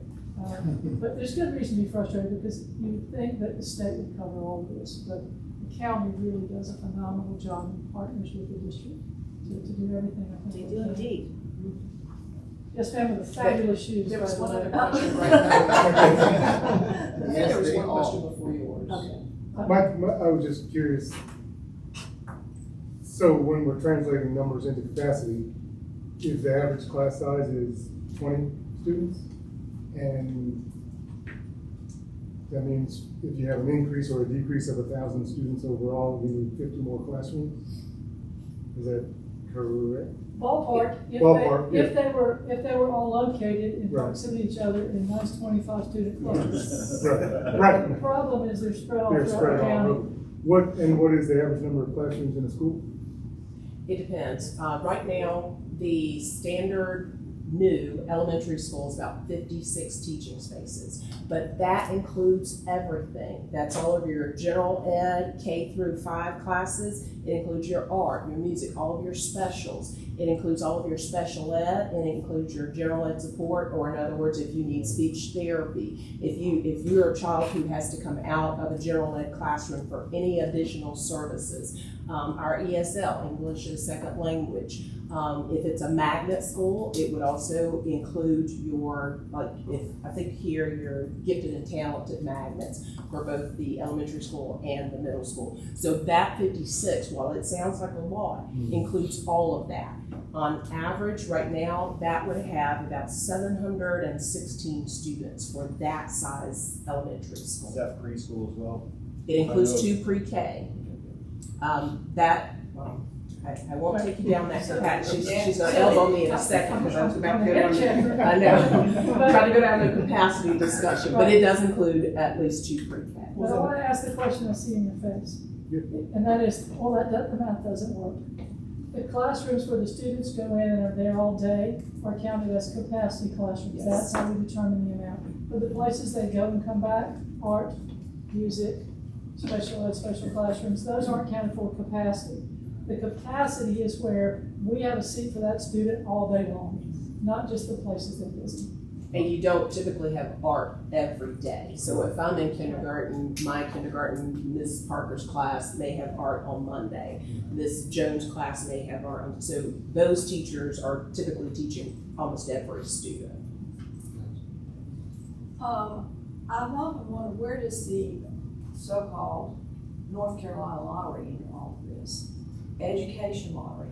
That's a You know, great we question. hear constantly that teachers they're not paid enough, they don't have school supplies, they don't have this, they don't have that. So where does this lottery come in? Well, I can share my understanding. It's not something either one of us are responsible for. But our understanding is that the state lottery funds come in and are used to help with school construction. But they're prioritized for counties of highest need. Yes. And we are fairly low on the need. So we do receive some lottery funds. By example, we may get, and I don't know the accuracy of this, but let's say we get $10 million this year for a school. Current school budgets are 5 to 6 times that for an elementary school with all the supply chain issues and labor issues and market conditions that we're under.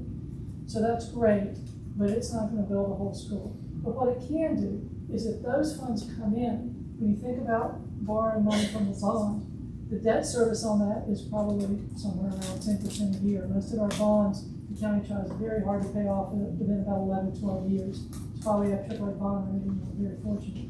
But that $10 million could leverage $100 million. So it can be used to help borrow funds to pay it back to make a bigger difference. So it's out there, but the funding that we receive for construction, as well as technology and land acquisition and a host of, life cycle and maintenance and a whole host of other things, is pretty substantial. So if that's somewhere in the neighborhood of $350 million a year, that 10 feels like a drop in the bucket. It makes a bigger difference in a smaller pond. You would think that since Wake County, and now don't quote me on this, is probably one of the highest contributors to the lottery, that more money from the lottery would come to who spends the most on the lottery. Right. But obviously that doesn't happen. So, Make it happen, man. Ain't So- I'll never win no way. This slide, I'll try to speed up just a little bit, and I apologize for going so far off on a tangent there. It was just simply illustrating that we were not the only ones that had a marginal loss. There were many districts across the state that had varying degrees of increases and decreases of the number of students. As I mentioned a second ago, one of the things we do is meet with every municipality annually. So our team from ORED ITRI, NC State, works with us as part of the forecast process. We meet with Michael and others to gain information on all of your short-term, up to 7 years, long-term, anywhere around 20 years, and if someone comes in and they're just kicking the tires, like you went and talked to a developer and they staked out this piece of property and they want to come and talk to Michael and say, do you think they would consider us putting 8,000 homes on this particular piece of property, and getting that type of information. So if anyone comes in to a municipality and they're kicking the tires or trying to gain knowledge as to whether or not you would consider approving a type of project, we get that information as well. So we get a really good idea, that snapshot once a year, because people are coming in and out of the door constantly.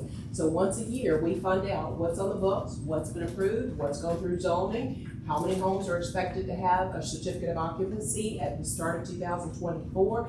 And as I think it was you mentioned earlier, you had talked with Glenn Carosa and got that information about an apartment is expected to generate X number or this point percentage of a child. And we know there are no point percentages of children.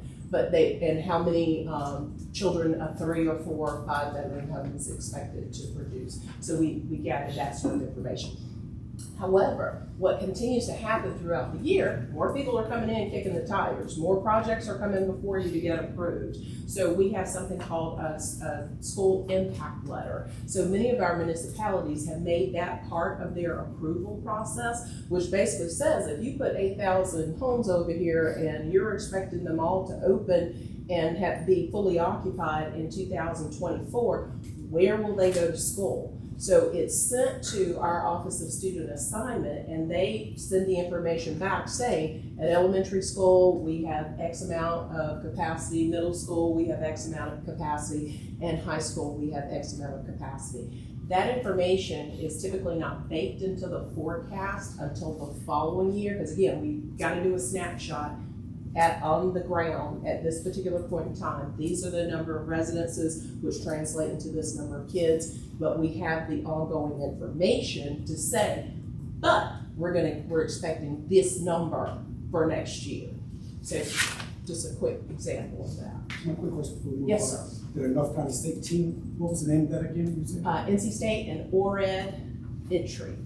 It's the North Carolina State Operations and Research Education Lab in their Institute of Transportation Research and Education, which is why we call it ORED. So yeah, our UNC team is a little bit simpler. UNC and Carolina demography, so we both work with both universities. NC State is much more complex. Yeah. Yes, it is. Yes. The role that ORED ITRI plays, all of this forecasting information is gathered together, and it helps project what our likely enrollments will be to help Marcella to determine how much capacity we need and where we're going to need it. And what ORED ITRI does is help us take that information and project where school sites are needed in the next 10 to 20 years. So they're looking at transportation efficiencies. That's why the transportation piece is so important. While everybody wants neighborhood schools, we want schools in a place where the transportation is efficient. It's shorter for parents, it's shorter for buses, it's more neighborhood oriented. We have some situations like here where you don't have a high school and everybody's having to go to the next town. So we're trying to place these where they're needed. The last landmark site we got here a few months ago that I'm going to touch on all comes out of those focus areas. Where are those focus areas? I can't tell you. They're confidential and they're kept that way until the board approves the property. And the reason is simple. Once knowledge gets out about where we're looking, 2 things happen. We're inundated with people who want to sell and the price goes up exponentially. We had a situation like this in Rollsville about, I've been here 18 years, probably 12 years ago, where the town said, we want the site right here. Here are 3 properties that my friends have that I'm sure they'd be glad to sell. So we, of course, chased down every lead and surprised to find that everyone offered a price of 3 times market value. So we have to keep those in our pocket. We can't really even say where they are publicly. But as you'll see in a minute, we worked very hard to scout out sites well in advance.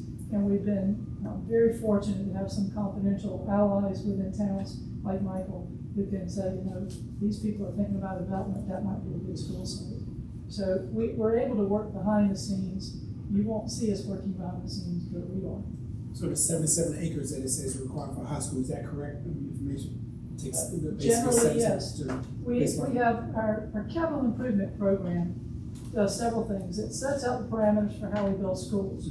What the learning environment guidelines are, that means what's in a school.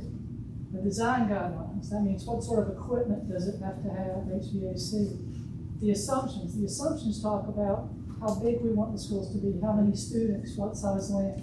And the land amounts are based on what will fit those standard programs, right? So we've got the learning environment guidelines, they've got to fit on the site.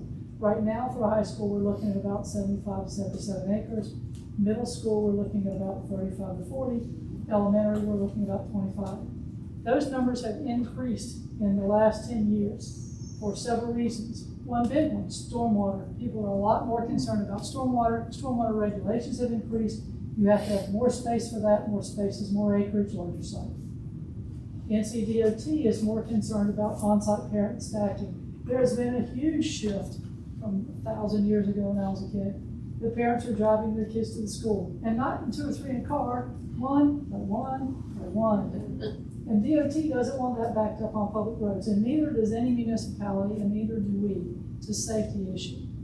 But instead of helping us to build the lane expansions, DOT's answer is, we expect you to put more laneage on your own site so the cars can get off. So now for an elementary school, we have to have half a mile or better of stacking on the site.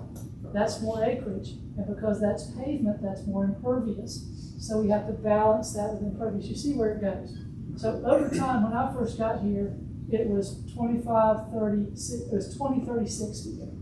And now we're up to 25. The other piece that affects it is that's a certain percentage of fairly constructible land. So I don't know if you've noticed, the square flat sites are gone. The road's on 2 sides, right?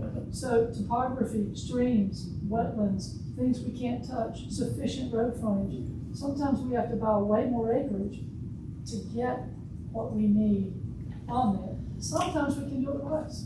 But that's sort of the starting point for where we start thinking, let's look around 75, 77. So the better she does her job, the harder it gets. Right. Could you repeat those numbers again? The acreage.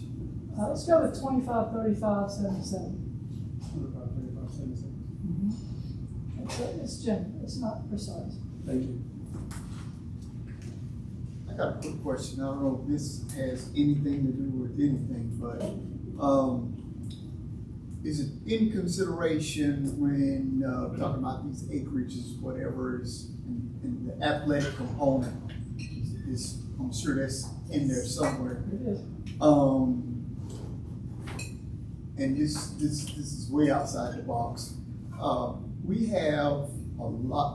I've gotten requests for, like, why don't we build a recreation complex somewhere to invite regional teams in, like AAU and the big money makers. You know, could the school system kind of be part of that?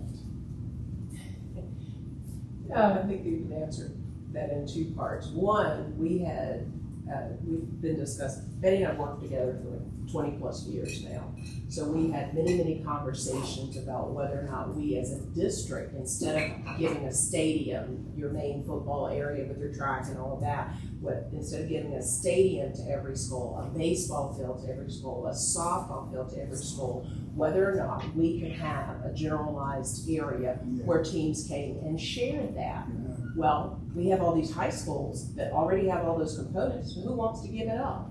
So if it's a full high school, not a specialty, not an early college high school, not one of our special high schools, who wants to say, I'm willing to give up those components and go and share at a specific location? Also, with the number of, with Title IX and all of the male and female sports, the amount of usage on that type of complex would be extraordinary. That's only if we build it for Wake County Public School System.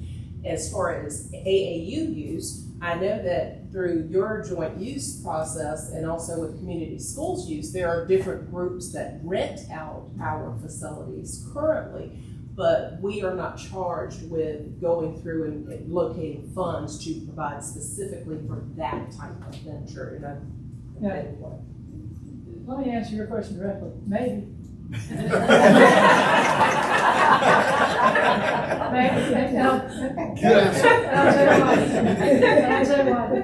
First of all, we enjoy great joint use relationships with Zebulon. We enjoy the parks that we have that were built collaboratively with Lake County. Those are going well, and we hope they continue to go well.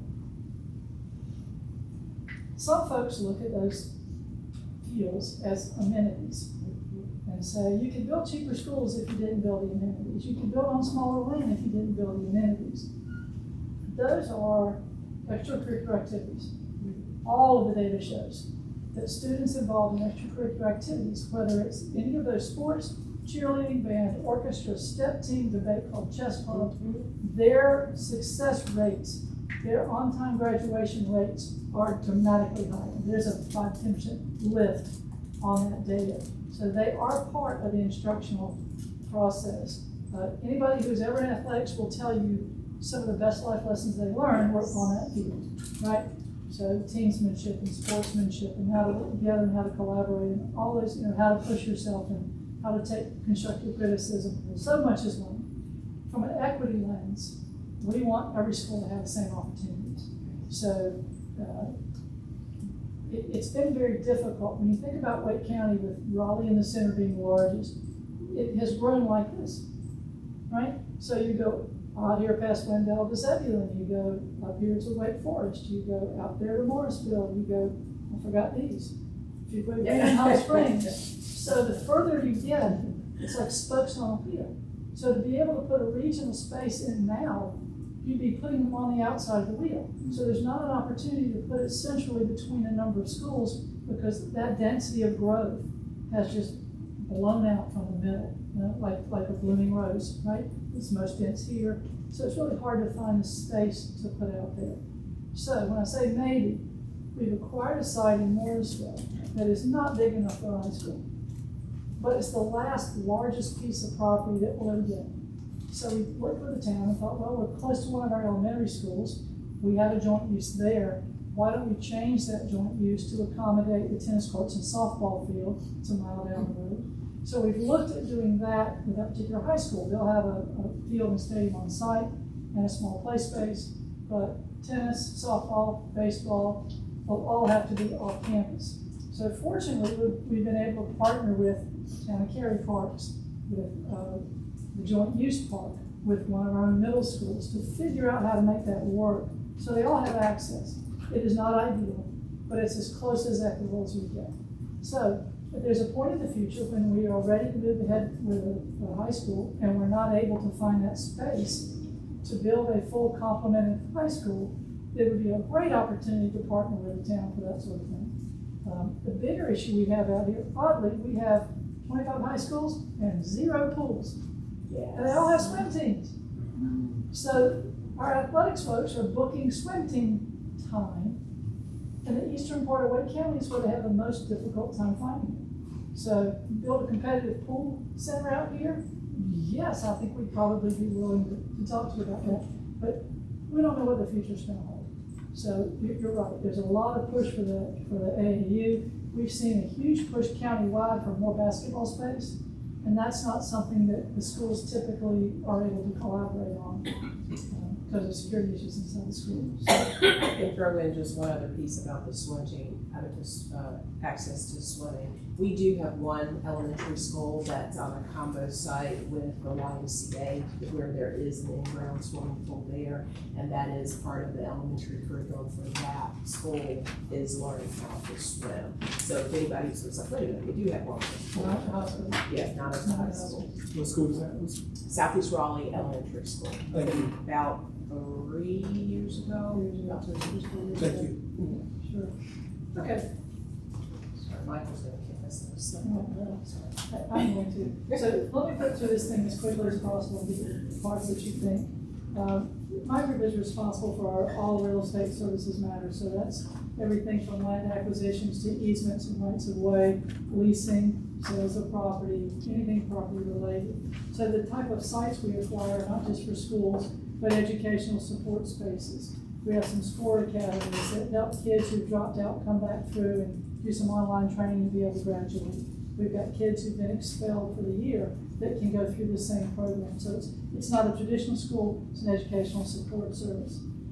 Also, that would include our bus transportation centers where we have bus repair, things like that. School site adjacent tracts. School sites back in the day were not nearly as large as they are now. So when we're looking at renovation, it's been fairly common for us to realize that what we have will not accommodate a school at the current standard. So if there's opportunities to buy tracts next door to expand it to support future renovations, we acquire those. Easements and rights of way are usually with newer schools. It is the biggest joy we have is acquiring easements. But it's for the extension of utility. So if we build a new school, we may have to go a half a mile and run a sewer line down front yards in the neighborhood. We may have to run water lines. We may have to put in a pump station. We may have to widen rights of way to meet town and state requirements. So those easements are just, we're not buying a whole parcel. We're buying a partial interest. And that's what those two are about. There are several ways that we acquire. Obviously, negotiated purchases is just an arm's length transaction. We work with the seller to buy the property. On a few occasions, we get some land through land exchanges. Sometimes that's where we'll own a piece of property next to something that has a different purpose, and it benefits us all to just swap those pieces to get an improved access and improved usage. Leasing, we lease some alternative schools. We lease one of our early college schools. We lease our office spaces. Fines and forfeitures. Anytime there are bond forfeitures and fines that are collected from the courts, they typically go into a fund that's distributed to the school district on the county where the judgment was had, right? So those funds come into us. On one occasion, we didn't get cash, we got land. So unfortunately, it was outside of Charlotte, but we were able to sell it and utilize those cash benefits. Donations are usually more smaller pieces. If we need a small easement or right of way that has fairly nominal value, some folks will just go ahead and donate it to us if it doesn't impact them. And then condemnation. Condemnation, of course, is our right to exercise eminent domain if the land is needed for a public purpose. In the last 18 years, we have not condemned a school site. We use it as a tool, not a weapon. So if we have an easement or right of way where we all agree that we need it and you're willing to sell it, we just haven't come together on price. If the timing is such that we have to start construction to stay on schedule, we'll use it as a tool because when we file a suit, we own the land. But we continue negotiations until we work it out. So we've had a lot of these filed in the last 18 years over bits and pieces. Not one has ever gone to trial. We've resolved every one of them. Now, that's not to say that may have to change in the future, but so far, we've been able to negotiate school sites. So what's important? Obviously, location. We want to be where our data indicates we should be, or reasonably close to that.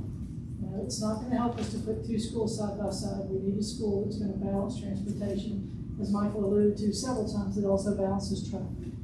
The only thing worse on traffic than one school is two schools, or even three, right? So it's just those time of day issues.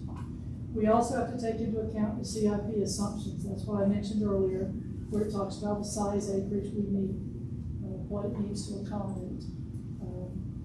We also talk about the timing. The assumptions identifies that school sites should be acquired 5 years in advance of the project.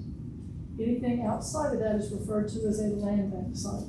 So if we can buy land that we think is reasonably likely we're gonna need a school in this location. That's exactly what happened with the elementary school site that we just purchased. We've been working for Michael for years. My shoulder is still sore, really arm twisting. But he took us around, showed us the growth, probably about 5 years ago, 4 years ago. 4 years ago. We talked about the growth, we talked about where some opportunities were, where it was coming. So we were able to bring it forward as a land bank site and share with the board that all of these factors, all the data provided by the town, indicates that there's going to be a clear need here. And it hasn't shown up on our projections yet, but we think it will. We bought the land, the projections came out, and sure enough, there was a target area exactly where we bought the land. So there's some expertise and knowledge that goes into this between the collaborations we have with town planners to do everything we can do to work within the timing and the assumptions, but that includes the liberty to look at some land bank sites. Availability of utilities. Sewer availability is big. And when we work with Wally, we've talked to them about some sites, most recently in Lindale. We thought here are 5 sites we're considering, and they said, can't sewer, can't sewer, can't sewer. Because the topography is off. You can't do gravity, and they will not allow you to put a pump station in unless certain criteria are met that couldn't be met there. So it's not just is it big enough. There's a lot more to it than that. Existing proximate land uses. You don't want a school next to an industry that spouts stinky things, frankly. You want to be sure about hazardous materials, noxious odors, things that are going to be disruptive or inappropriate. Site characteristics has to do with topography, streams, wetlands, right? It can have some slope, but slope means we're probably going to have to put in retaining walls. There's going to be a whole lot of grading, and it's going to be very expensive to develop. There are some that are just beyond reasonable. Expensive is one thing, not possible is another. So we have to rule out a lot that have a stream running diagonally through it to where you can't put the programs on the site because of what's already there. Willing sellers. If we're not condemning, we've got to have willing sellers. And the biggest challenge we have with willing sellers is market pricing. The challenge here is that when a piece of property is appraised, the appraiser is basically looking out the rearview window and saying, what just closed? And what did they pay? That's what it's worth. But what homeowners and landowners are hearing is this developer wants to pay me much more of this at a higher price. And the reason is that price is a down the road price. That deal may not close for 2 to 3 years. So there's risk, so they pay for the risk. There's the risk that when they get there, the pro forma, the financial calculations that go into their decision to develop there may have changed. And they may come back and say, we're excited about this, we've got our plans, we're ready to go, but it's not going to work for us at this price. We need you to take this much less, or we're going to walk away, and if we do, well, you'll just have to start all over with somebody else. So there's risk, and there's a discomfort with that. And there are families that don't know what their family's going to look like in 2 or 3 years. So having to help them understand that our price is the fair price. It's not what you're being offered. You can certainly take that, but the advantages in working with us are several. One, we're able to close within 6 months. 2, I don't have to get loan approval. We have the money set up and we're ready to go. We have the opportunity to do some flexible things that add value. If that's your home place, you can stay right there and lease it for $1 until we need it, and we may not need it for 10 years. So it gives you the ability to get the cash out of that asset and yet still benefit from it, right? There's an opportunity if you have agricultural leases on it, that you can continue to do that until we need it. There's some tax benefits. Most may have heard of a 1031 tax-free exchange. If you have a piece of property held for business and investment, you can sell it and reinvest the money somewhere else and not pay capital gains right now. There's a different section if that happens from someone within a domain authority. It's called a 1033. So 1031 has to happen really quickly, much longer period of time to get it done. So there's some benefits.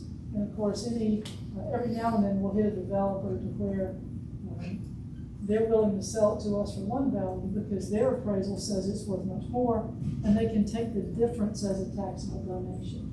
It's called a bargain sale. So there's some ways that we've, that make us attractive. Some people like the legacy of knowing the schools on the family property instead of, cluster homes or apartments, all of which are fine. But those are the challenges in getting to the willing stage. And some folks just don't want to sell yet. Yes, sir. Just a quick question. So, there's all this projection of purchasing the land and so forth, and then you look at this possible projection, like you said here, you acquired the land and you saw the projections, you're like, oh, great. When do you guys get into the appropriate timing to actually develop that? Is that part of all of this projection, and how do you kind of plan that out? We do. Can we get through the acquisition process first? Yep, sure. And we'll be glad to come back, and that has to do with the annual update of the capital improvement fund. Okay. Got it? So the steps, I think, are fairly self-explanatory. We start looking, based on where Idria has helped us focus our searches, we start looking in those areas where we know there's going to be a need. We'll evaluate whatever is out there that's currently undeveloped. We don't talk to anybody. We just look at available data to find out what could fit. From there, we'll collaborate with town staff in confidence. Again, once word gets out, prices go up. To explore what they may know about, what their utilities may be, any information that will help us understand the developability of that site. From there, we'll look at our best available options of those sites, where there are 2 or 3 that work, and then we'll go internal and work with internal stakeholders like Marcella. We'll talk with our student assignment folks, our long-range planning folks, our magnet folks, to identify, if our target is a giant circle, where would be the best place for location for your needs, northeast, southwest. We may not have that luxury, but we try to find out where the bullseye is and aim for that as best we can, and try to find the best fit. Once we've honed in on one, we'll do a little bit further analysis on that particular site. We'll look at sales and market. We'll dive further into zoning. We'll also start talking to the owners to see if there's a willingness to discuss it. If there is, we'll go into a preliminary due diligence period. What we do there is we'll have an architectural design consultant provide a feasibility study, basically a site plan layout that shows a full-size school will fit here. It is not a site plan, it's not final, but it just proves to the board, if we buy this site, we can fit our standard program on it. So if we can't fit it with the appropriate number of driveways and because of environmental concerns, if it doesn't fit, we can't move ahead. But we want to be sure it works before we get much further. We'll also, at that point in recent markets, go ahead and order an appraisal. Prior to that time, we could negotiate with folks because prices were plentiful, things were turning over, we had a good idea of what they were worth. But the market has been so topsy-turvy, we're going ahead and ordering an appraisal to help inform the contract negotiation. Yes, sir? In North Carolina, as well as other states, we have county school systems. Because we're at the edge of the county with rural counties next to us, how much cooperation or overlap is there between counties in doing schools? None. Each school district is county limited. That's what I was afraid of. Each one is county limited. There are a few down east where they put a regional school in place that's been a 5-county collaboration. So it can happen. We 7 or 8 years ago looked at the possibility of putting a school in Chatham County because Cary extends into Chatham County now. But if we put it over there, it requires a collaborative relationship with basically a new entity to be set up between Chatham County and Wake County. Students from both sides have the right to go, and it requires state legislature approval. And that just was a very, very steep hill. So we were able to find some other locations and work through there. So there it is, can happen. there It's is just the very wall. complex. Yeah. There's a wall. So we'll begin negotiating the contracts with them. If we're able to come to negotiation, we'll set aside the funds and take it to our Board of Education. If they support and approve it, the contract signing, at that point it becomes public. We'll start due diligence then to check out the property. We'll have it surveyed. We'll do geotechnical borings to understand what's under there. What are we going to hit when we have to dig and put in foundations and utilities? We'll do a phase 1 environmental site assessment. Are there any hazardous materials in the area that affect this property? There's one other I'm going to run. But all of that information goes into trying to find anything that will dramatically impact our cost. Is there something that's going to push us out of thinking we can put a typical school at a reasonable range of our normal value on this site? If there is, it doesn't mean we don't buy it, it just means we go into it knowing that. And we go into it knowing the budget will have to be different. Once we finish the due diligence, we take all that forward to the county commissioners. Our board wants to know that it's where we need it big enough to support our program. The county commissioners are all bankers. They want to know that we've done our homework, we know what we're looking at, and that there aren't going to be any surprises later with construction. So they approve the funding, then we move ahead to close.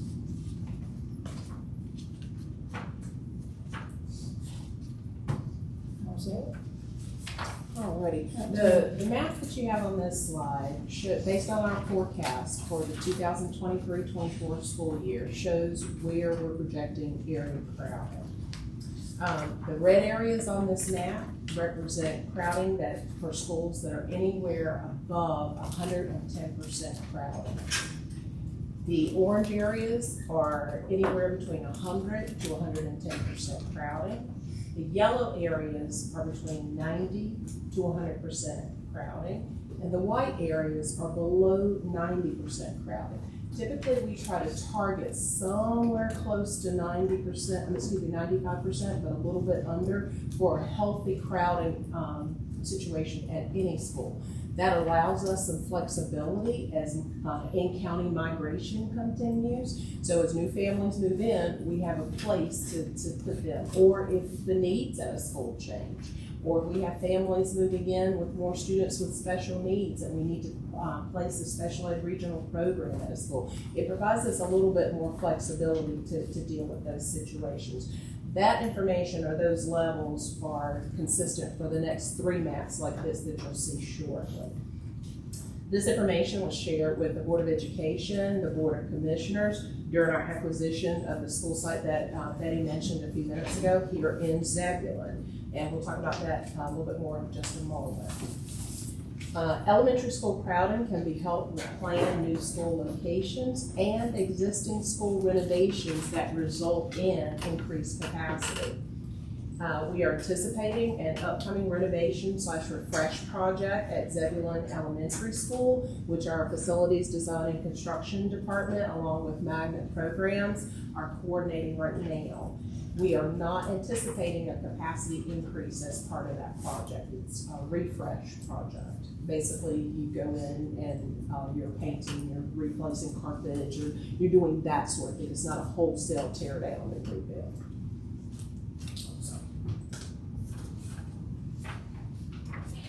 Did you say when that was the refreshing for that? I have not been given a date yet, but I will tell you we had a meeting several months ago, and so I know those teams are working together right now to coordinate that project, and then we'll get a schedule on it. Thank you. So the crowding maps reflect what we know about the number of students that are in our schools. It doesn't take into account future development. When we did the presentation to both boards for the acquisition of the new school, we took a snapshot of your interactive development map at the time. The red ring there gives you the idea of where our focus area was for from Itchy for an elementary school need in this area. So when you flip back and look, you're in that gold area. You're okay. We have one where we're comfortable, one where we're watching, one where there's a warning, and one where we need action right now, right? If it's got red, we need action right now. With those that you see in the southwest, there's some schools already underway that will open soon, that will immediately make an impact. But for Zebulon, that crowding is part of why we knew we needed a new school year.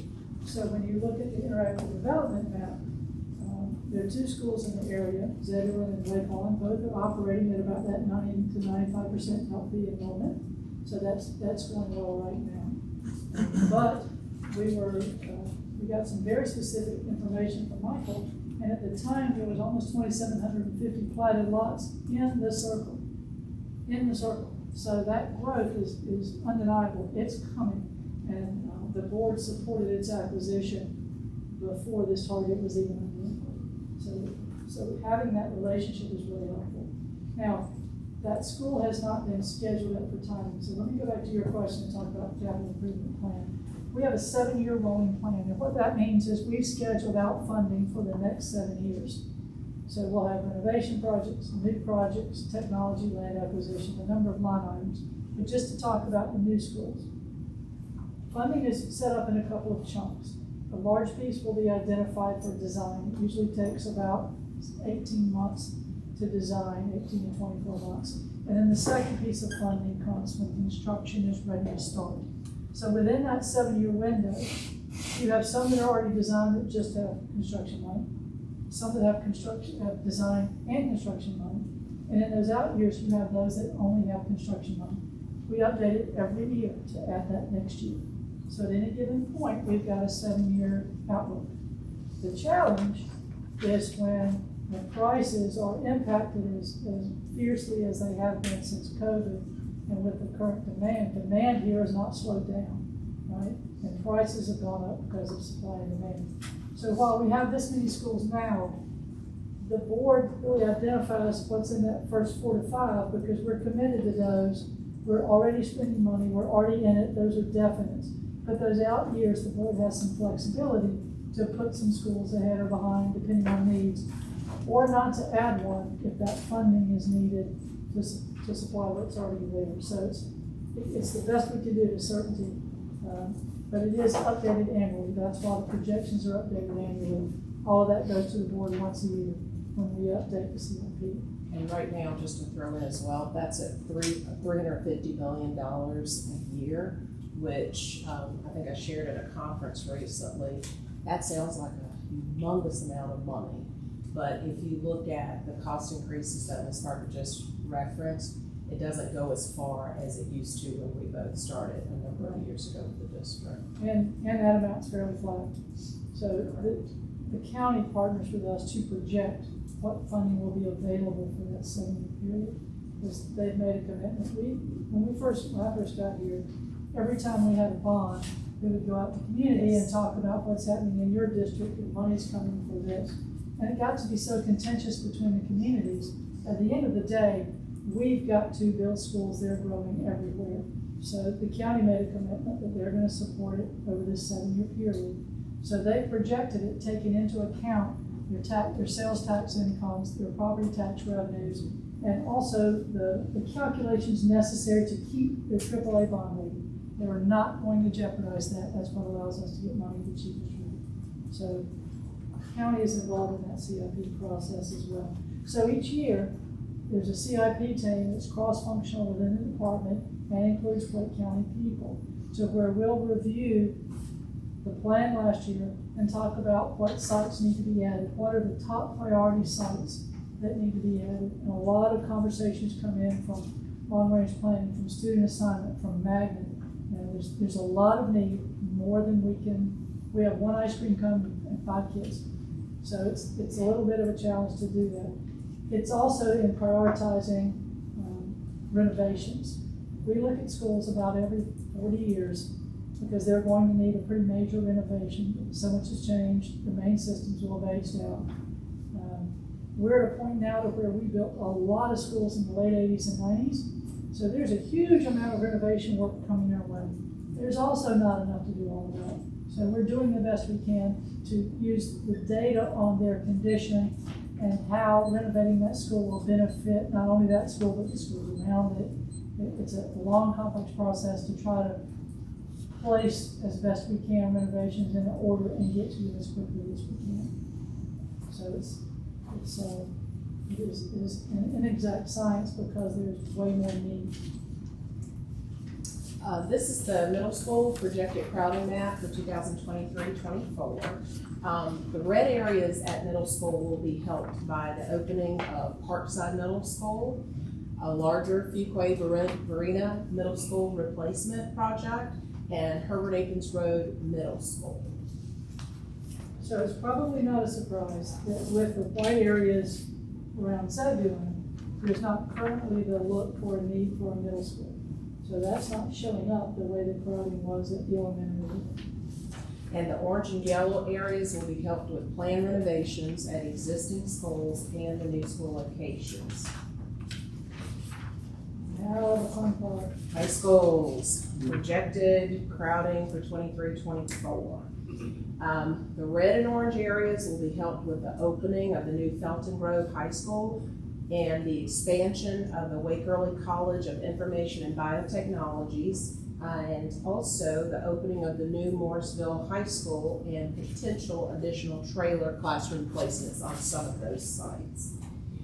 The yellow areas will be helped by future new school locations and the potential for additional renovations in those out years that Ms. Burke just mentioned for the CIP. So, I cannot tell you where our target circles are, but I can tell you that there's not one right now for high school area in Zebulon. I think we're gonna be in a similar situation. Well, keep in mind, this is all data driven from the enrollment projections, and they go out 20 years. They're updated annually, they go out 20 years, and entries projections on where the locations are.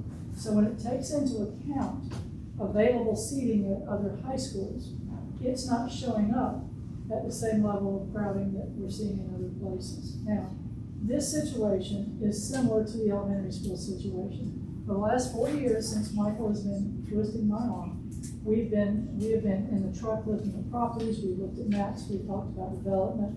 We're aware that it's coming. So what I've always tried to do is be as proactive as we can and know what's out there. So if we hit that point where we can work with the board to say, it is reasonably certain this is going to be needed within the next 10 years, then the board has been very good about going ahead and land banking that land. The one thing we know is we can't be certain about exactly when the school's going to be needed. We can't be certain that a future program will fit on a site. But what we can be certain if we have a land bank site is that when that time comes, we have a place to put it. And the board is abundantly clear with that. We've been through some painful experiences in the western part of the county where the answer is there's just not land. When I get a target that says we need a school here, the answer is my search is done. Why? Because there's nothing there. And we know there's nothing there. So we are proactively looking, collaborating, keeping in touch with Michael, putting some feelers out. And the thought is that as this moves forward, I think any reasonable person is going to see your growth, see this crowding, and understand that there's a future need. The trick is exactly when is it and when can it be built? And those are unanswerable questions. So we're doing the best we can to look beyond our headlights right now and have been for a number of years. So what's the current level for East Wake High School?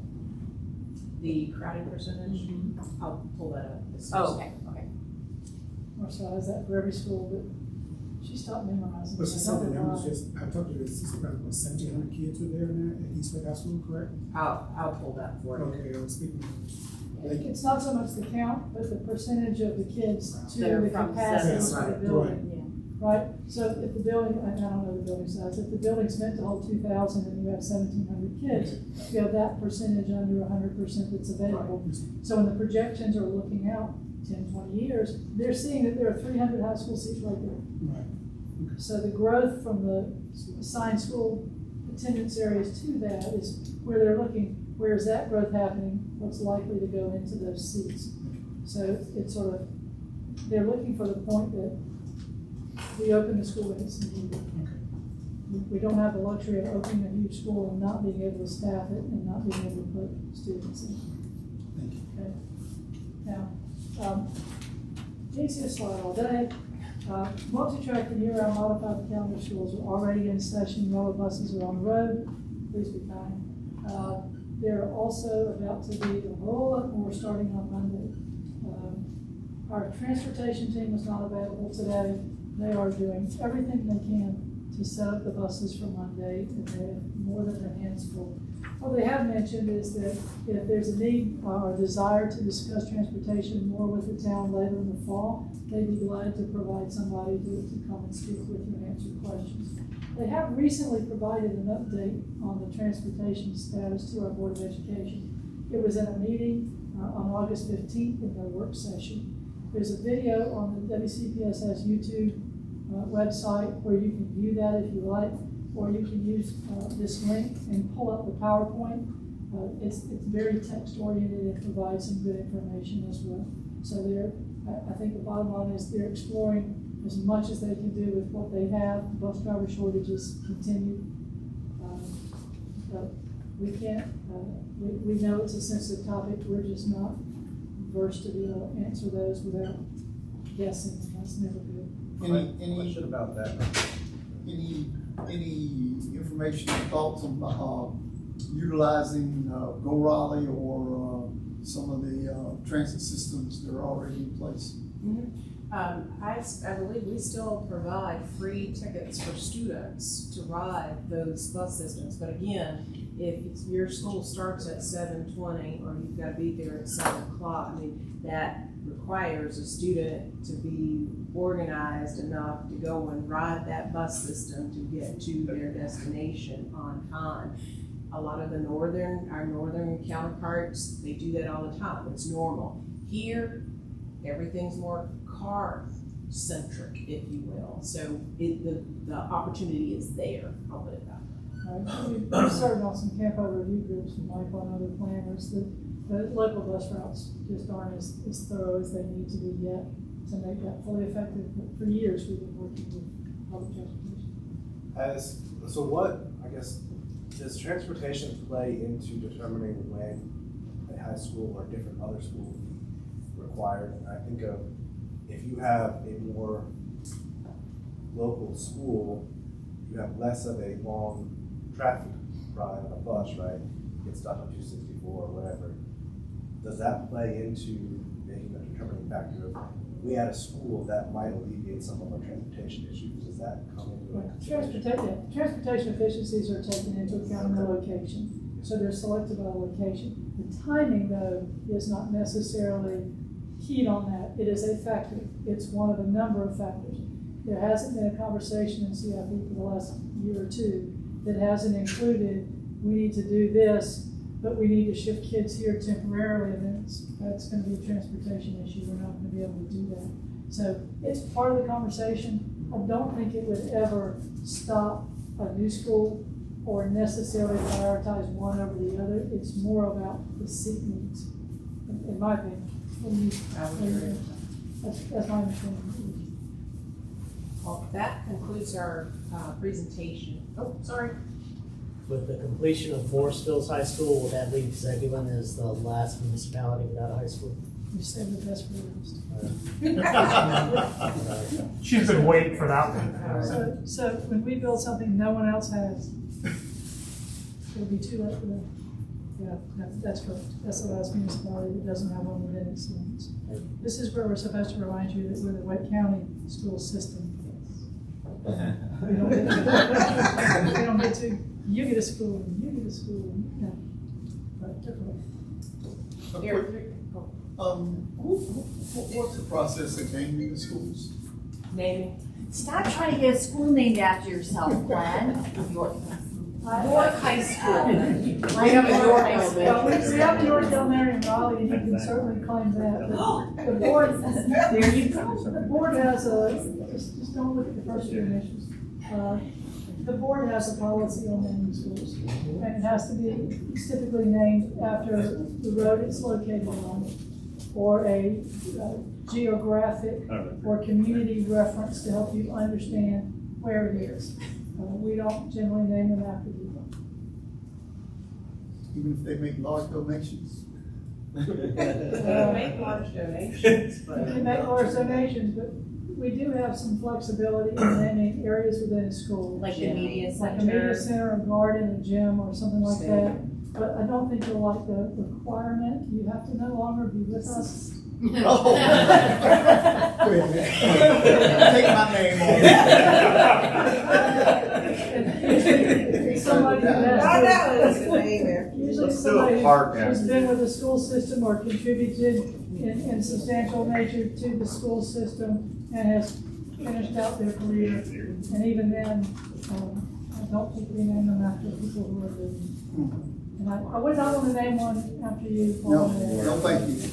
I decline. Yes, sir. Do you ever find yourself in a sort of catch-22 situation where you are waiting for the development, you're waiting for people to move in to determine whether or not a school is needed. Or the parents or the segment that may be moving in looks at Zebulon and says, well, there are no good schools there, so we're not gonna move there. So, do you ever see this? Yes, How do you resolve that? we see it. I'm sorry. We see it. They see it, they don't resolve We it. see, the problem is we don't have control over development any more than they have control over schools. What we've seen with some of the other municipalities using these school impact letters is while it's very difficult constitutionally to put a moratorium on a person's development of their property, the towns have used some encouragements for them to slow down growth. So if they know we've got 2 school sites in the area and one is planned to be built in a few years, they'll try to pump the brakes on the development and encourage them to wait to start building to be sure that there's capacity first. But the school, I think the crowding and the knowledge of the development is what's pushing it in that direction. And one other thing that's important to keep in mind, we do projections based off of trends and how many kids a certain type of development typically produces. We've had situations where we were projecting this particular development was going to produce all these babies. Nobody made babies. So all of a sudden we had a situation where we're expecting to need all these seats around this particular development that shall remain nameless. Nobody made babies. It goes in the other direction too. We found that there's some more dense housing in Morrisville that you would think would be younger kids, and you're finding intergenerational families with kids who want to be close to RTP and good schools, and they're just loading it up. So projections are more of an art than a science. Yes. And actually, that's not just happening there, that's happening across the county. One of the other impacts of COVID, I might have thought I had 2 kids coming out of these 3 and 4 bedroom homes. Now I have 6 and 7, and some of them are cousins, and so, it flips and flops. So trying to determine that migration thing. I wanted to make sure I had the questions I need to follow up with you to send answers back. There was a question about the birth rate percentage, that bump. You wanted to know about the bump. I think we answered the question about the timing of construction, and then you wanted the capacity of East Way. We will provide those to you to share with the group. Sounds good. Okay. Sorry for running too No, far. that's okay. And part 3 is actually going to run pretty quick, so it's good with y'all. We'll just roll into that, and that way we can go right into lunch afterwards. Thank you so very much.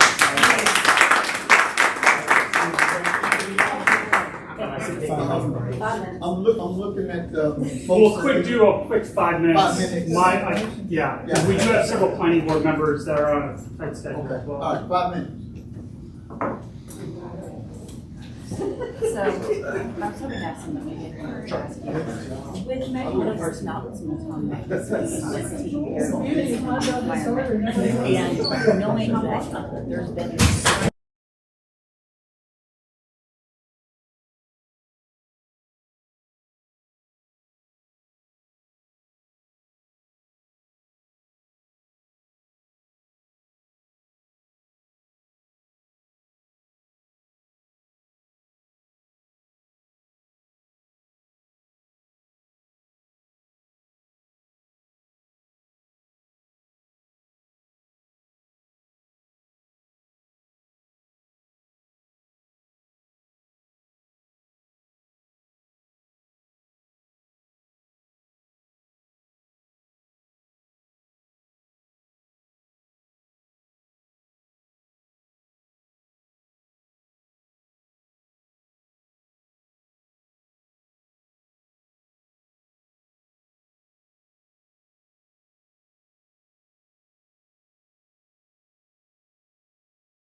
Okay,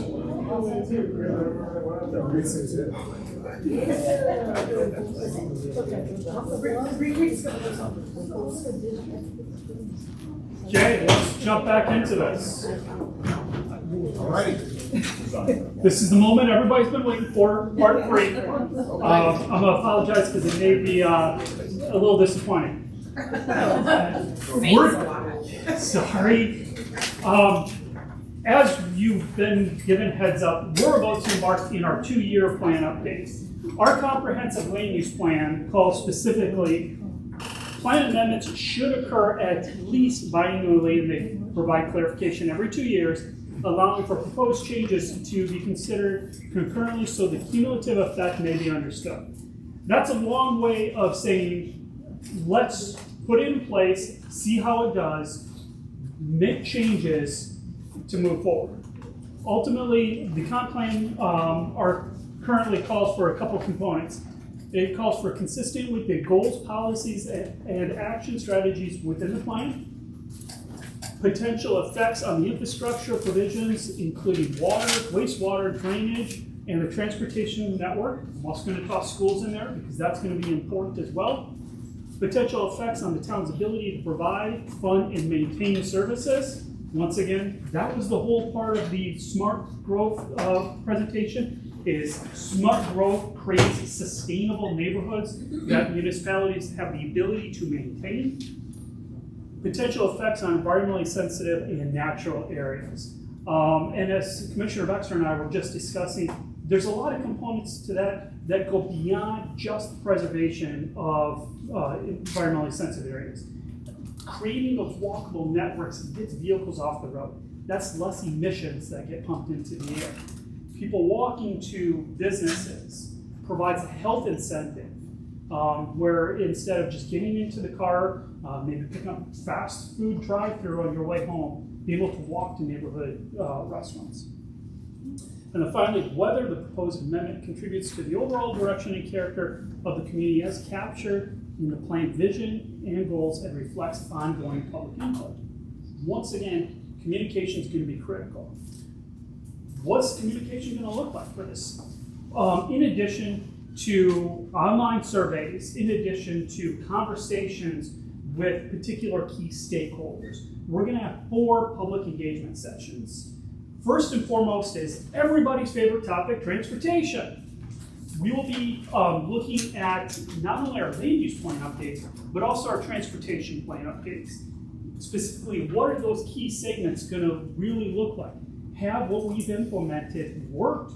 Do we need to create greater flexibility? Do we need wider roads than we initially anticipated? And more importantly, do we need to really increase that network of roads to create opportunities for folks to take alternative routes as opposed to everybody congregating onto one particular location? Housing choices. This is going to include an affordable housing component, making sure that we have an understanding of not only what the residents that are here now need, but also where the trend's going to be. Are there particular housing types that we are not tapping into? We talked a little bit about that higher income housing. That's a housing product that we don't have much of. We've just recently approved an 87 lot subdivision. That may not be able to move, or it may not move the needle nearly enough. That's where these conversations are going to be coming into play. Character and quality design. One of the items of suburban sprawl is the idea that's isolated to the suburbs. However, character and quality design can also result, if not done properly, in sprawl. If you have a 10, 15, 20-story building that is just apartments, but nothing around it, that creates the exact same effect as if you put in a 200 to 300 unit lot subdivision on the outskirts. Those people still have to get into their vehicles. They still have to drop their kids off at school in a vehicle where you only have one student per vehicle doing that, the daily loop. So making sure that we create not only beautiful neighborhoods, but safe and manageable neighborhoods. And finally, economic stability. We talked a lot about what is affordable. Also, let's talk about how we can really create employment options, not only for the citizens who live here now, but also the citizens that are going to become here. The state demographer last updates indicated that we, within this region of Witt County, Franklin County, and Johnson County, are still going to grow by another 1 million residents by 2050. We need to not only make sure that we have places for them to live, but also places for them to work. If they have the ability to work in Zebulon, that's going to be far more effective in terms of managing our growth, because it's going to be less vehicles on our freeway system. Those folks are going to be eating lunch in our communities, and it's going to reduce the commute time. That reduction of commute time is one of the key indicators for quality of life. In communities that have really high commute times, they have really high stress levels, higher health risks. If we can bring all those folks back into Zebulon, it improves the quality of their lives. Each of these will be 4 independent in-person meetings. We'll be having these at various locations, and it's not just going to be me getting up here to do these presentations. We're going to be partnering with some of our development partners. The economic stability part, we're going to be able to not only have a key activity on there, but we're also going to tap into some of the information that we're going to be gaining as part of our economic strategic plan. We want to make sure that that plan is reflective in the comprehensive land use plan update in the economic development chapter. Our transportation, we're going to invite a lot of our development partners, be it NCDOT, Campo. We want to make sure that this is not only a local conversation, but a regional conversation. We're going to invite the development community to talk about the housing types and options, as well as Witt County Affordable Housing, the Community Development Block Grant Funding Program, and other key entities. And ultimately, we're going to try to have a very large public output when it comes to neighborhood design. We're going to be bringing in research. I'm still trying to get a particular speaker to come in to talk about context-sensitive design in the relation of health and wellness, as well as reduction of crime statistics, which I'm sure our police chief will definitely appreciate. How long is this going to take is probably the next question. And I'm guilty, I underestimate the time it takes. Obviously it's noon, I'm still talking. But the kickoff is going to be in September following the joint public hearing. North Carolina General Statute 160D really calls for your planning board to be the primary focus group. They are tasked with really helping to create and organize these plans. Ultimately, the Board of Commissioners has final say, and you all will be the ones who adopt it. But that's why those folks are sitting over there, is because they will be the key players in helping to organize this information, provide feedback, because it's not my plan. I don't live here in the town. It's your plan, and I can't be able to do this by myself. My staff doesn't have the understanding or the knowledge of the local conditions, even though that we work here, that we need from all of you to help provide feedback and provide that direction. The public engagement will start in October and will run through the spring. Because we have our economic strategic plan activities going on right now, we don't want to overly burden the community with public sessions. We want to make sure that we spread them out so people don't get public input by or burnout, which is a real thing, especially in the light of multiple organizations doing projects all at the same time. We want to make sure it's manageable, and we want to look at where we can engage folks to seek the full input. Not everybody's going to be able to attend all of the sessions. We understand that. But we want to make sure that we're giving them the resources and opportunities to voice their opinion, ideas, and suggestions, whether they're able to attend in person or not. The draft presentation will be created late winter. That should be 2024. Now I'm going back in time. In 2024, this will provide kind of the fundamental overview of what this plan will have in it, its details. Essentially, it's an opportunity to make sure that we're going in the right direction, that there's not things that we're missing, that there's not things that we're not taking in consideration. And hopefully the goal is sometime mid to late spring of '24 for adoption. This will require a joint public hearing.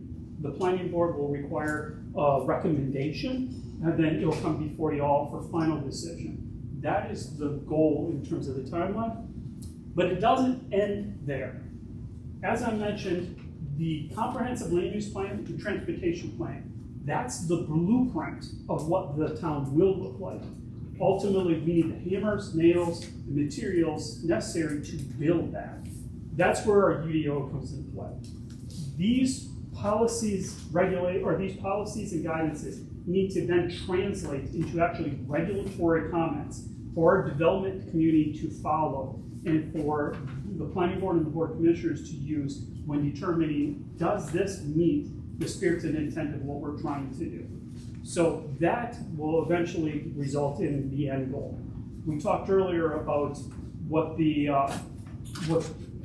providing a clear vision for the development community. That if you follow A, B, C, D, E, F, G, you get the end product. That's where the UDO tax amendments are really going to come into play.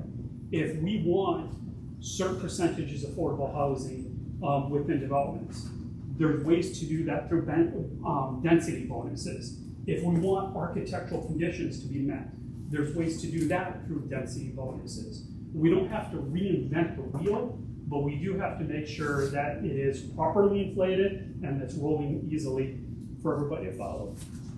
As we're going through this process, things to consider. This is plan update. This is not a total rewrite. So this is something that we're going to be doing in-house. Most plan updates of this nature, it's a 2-year update. It's not going to require outside consultants because we're not reinventing it. It's going to have to be reflective on changing conditions and needs. As we talked about very extensively, even the 2020 census data may be updated. There's no question we're growing very rapidly. 2020 census said that we had 6,900 residents. Based on that benchmark, we've now exceeded 10,000. And that's based on our internal calculations that state and Mockford hadn't caught up to that yet. That is based on public input as the foundation and best practices. I mentioned this before, I'm going to mention this again. We need to get out into the public. We need to engage with folks to understand what their needs are. And then we need to have that reflected against best practices. While some people would love to have zero traffic congestion, okay, how does that look? Is that a 20-lane highway going through the area? Okay, well then how are folks going to cross that? That's where those best practices are going to come into play. To really focus on those smart growth policies and make sure that these directions are reflective of where the town wants to go. And finally, really capitalizing on overlapping resources. I've mentioned the economic strategic plan. There's other programs and incentives that our Parks and Recreation Department has going on. Engaging those activities such as Rock the Block, Popsicles in the Park, and having staff out there to solicit feedback from folks on what their needs are, their ideas. The town is starting to do a lot more in terms of activity and programming, and this will be an opportunity for us to really engage with those citizens as well. So to kind of recap, y'all will have homework following the joint public hearing in September of a couple things I want you to look at and then provide feedback, which will help shape the first of the public engagement sessions. But with that, I'll take any questions. Yes. What's public engagement? Have you ever done anything like door-to-door type thing? I'm finding now meeting the citizens where they're at. I mean, most are trying to work, pay the bills, take care of the kids, get them to school, or whatever. Have we walked upon the end, ever like that before, kind of like that door-to-door type thing on a Saturday evening when he or she is there or cutting the grass or whatever it may be? Just kind of walking, hey, what do you think? What's going on? Have we tried that approach? We did because of the staff limitations and the financial limitations. Okay. So where we do find it effective to meet people where they're at is to go where they recreate. Go to parks, go to baseball games, go to Hispanic soccer leagues, Walk the Block, where people come together and gather. That results typically in the highest concentration of public input. So in terms of cost-benefit analysis, it's way more effective. The other component is a lot of folks are a little suspicious of somebody knocking on their door asking for information. There's a lot of people, especially during the US Census, that it caused some safety issues because people weren't always sending those back, especially in some of the more rural areas. There's a distrust of government. We're from the government, we're here to help, but they don't always see it as we're here to help. Yes. About setting up neighborhood meetings. I mean, we require these developers to send out notices for neighborhood meetings about the upcoming development, but we're not setting it up for our future planning. So to me, it seems kind of what I was talking about earlier, finding more creative ways to engage the community, like sending out a notice, hey, come and meet with us this evening, you know, and let's talk about what you want in the future exactly. Yeah, each of the 4 public engagement sessions, we will be reaching out to the neighborhood associations to ask them to share that with their neighborhood list. Their list of contacts is far more current than ours. Anytime that somebody purchases a home, they have that contact information, and if we can tap into those resources.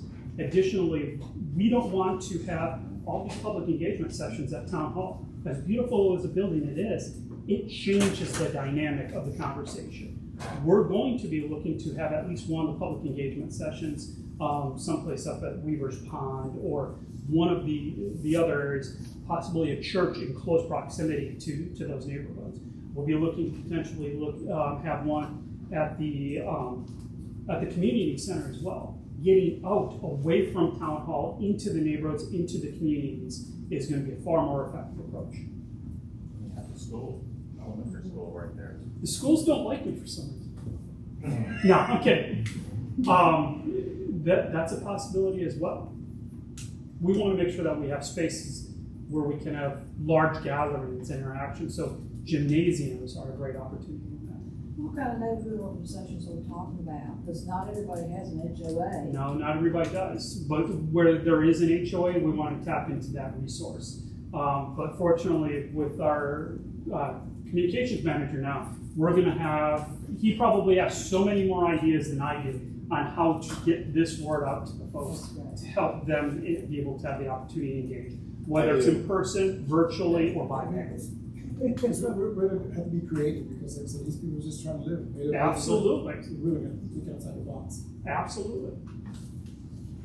Thank you. Any other questions? I don't want to be in the way of lunch. So. Okay. Well, if you do have any other questions about this or any of the other topics that you heard about this morning, do not hesitate to contact me. I will make sure that there's additional information come from Wake County Public Schools. I'll send it out to not only all the board members, but also the planning board members. That way, any questions that are left lingering, we'll make sure you get the answers to. But beyond that, Joni, closing comments? Who's there? Is that right? It's here. Okay. Mayor, show yours. All right, so we're gonna take a break, come back at 1:30. Reconvene. Major Wolf. Thank you, Mayor. An administrative note before I get, so please don't let us forget. Seems a majority of you all are interested in East Wake Local Government Association meeting next Wednesday. So before you leave, make sure that you call for a special call meeting. That's Wednesday at what time? 6 p.m. Okay. And Town Hall. Glendale Town Hall. All right, so as far as an overview of our upcoming presentation, so you're going to hear this afternoon about an affordability issue. The affordability issue, I think, is an indicator of a solvency issue that we need you all to at least be thinking about. The affordability issue specifically has to do with the affordability of our insurance for employees who have dependents, okay?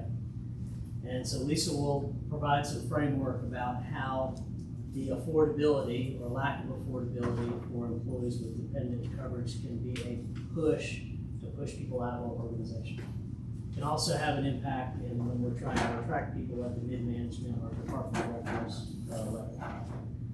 And then Alex, with our brokerage, he will talk to you about ways to address the immediate affordability issue through wellness, but how wellness can position us to address what we think is the solvency issue, which is to go through self-insurance.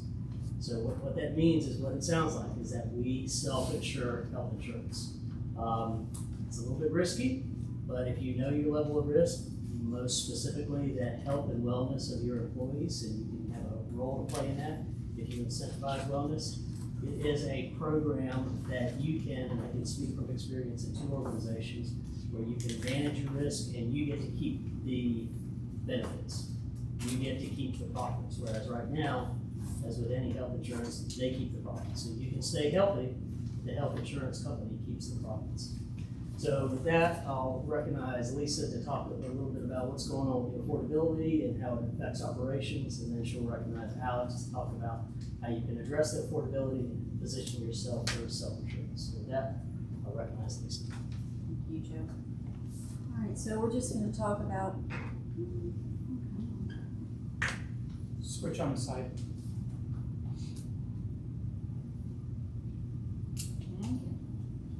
Turning it on is always good. Little things. So the overview, we're going to talk about quality of service, and we're going to talk about employees when it comes to retention and attracting employees. The most important thing we do is provide the quality of service to our employee, or to our community and our customers, which are the residents. And to do that, we have to have the ability to be able to retain and attract our employees. With quality of service, we're dealing with the resident interaction and relationships. You know, Zebulon traditionally has provided a high level of service to our employees, or excuse me, to our residents. And that means we build relationships within the community. And you look at our fire and police departments, they go out into the community, they provide programs, they interact, and they spend time talking with our residents and building that relationship. Public Works, they're in the community, they're out there picking up trash, talking to our employees, and they know our residents. We've got Todd Roberts, Sam Jarkman are great examples. When Todd was on the knuckle boom picking up yard waste, he knew the people on his route. He stopped and talked to them, and when he left, they were very sad when he retired. When it comes to Sam, he's out in the community, and he talks to his community, he talks to the residents, and he provides services that only he can provide on our staff. He does translation, and they know him for that, and they trust him. So he has built those relationships, and that's what we do as our employees. And when we have a relationship, we build commitment in the community. We are committed to our residents, we're committed to the organization, and we're committed to the other staff. When we have turnover, you know, quality of service suffers. So when staff leaves, it's not just a monetary cost of training them up and getting new equipment. It's the cost that we see with the lost relationships within the community. You know, people don't like seeing them leave. They don't know who to call to talk to. We also lose that knowledge that experienced employees have. And it also hurts our succession planning for moving up in the organization. So when we talk about retention, you know, retention is the key to providing good quality service to our residents. We have the young single person that comes in, and they're very happy making what they make, having their insurance paid for, and they, you know, as long as the insurance is good, they don't think much about it. A couple years down the road, they get married, and they think a little bit more about the insurance, but it's not as big an issue because a lot of their spouses have insurance through their employer. A couple more years down the road, they have a family. All of a sudden, insurance is really important to them. They have to be able to take care of their family, and they have to have affordable insurance. That puts them at a crossroads. They have to decide, you know, do I stay and, you know, struggle with how do I provide and care for my family, or do I leave? Am I pushed out because I cannot afford the insurance for my family? So they're not leaving because they want to most of the time. They're leaving because they have to. They have to do what's best for their families. And, you know, that provides us with a problem. Retaining staff, makes us have a better quality of service. So now we've lost a middle management person. They've left to go to another community. To attract someone to fill that position, we have got to recruit someone that has experience. When they've got experience, they come in and they choose a community because they want to be a part of it. They choose the community because they like Zebulon. So now you've got an experienced employee or experienced applicant, and they need two things. They want to get paid at market rate, and they want insurance that's affordable. So we have had in the past experience where employees have not come and worked for us because the insurance was not affordable with the pay that they were getting, and we couldn't afford to pay them what they wanted or what they needed because of our insurance. So when we have turnover, what do we lose? In the organization, the first thing we lose is the culture. People, the employees don't have certainty. They don't know what to expect day to day when they come to work. The network of people that they knew and cared about may no longer be there. And the people that they knew cared for them aren't there. So we are losing that culture. We're losing the institutional knowledge that comes only with experience. You know, we can get new employees that come in and we can teach them the basics of the job, but they don't know the culture, they don't know the staff, and they don't know the community. You know, it takes time to teach them these things. And, you know, succession planning, again, is a piece that we lose. We don't have the people that can move into becoming a police chief or a fire chief or an assistant, you know, finance director or whatever the position may be in middle management. We don't have that. So the cost of training these people up and bringing them in is, you know, it takes time and money, and it doesn't happen overnight. The police department has a training program that is 12 to 16 weeks just for the basics. You know, the community loses the most because they lose the relationships.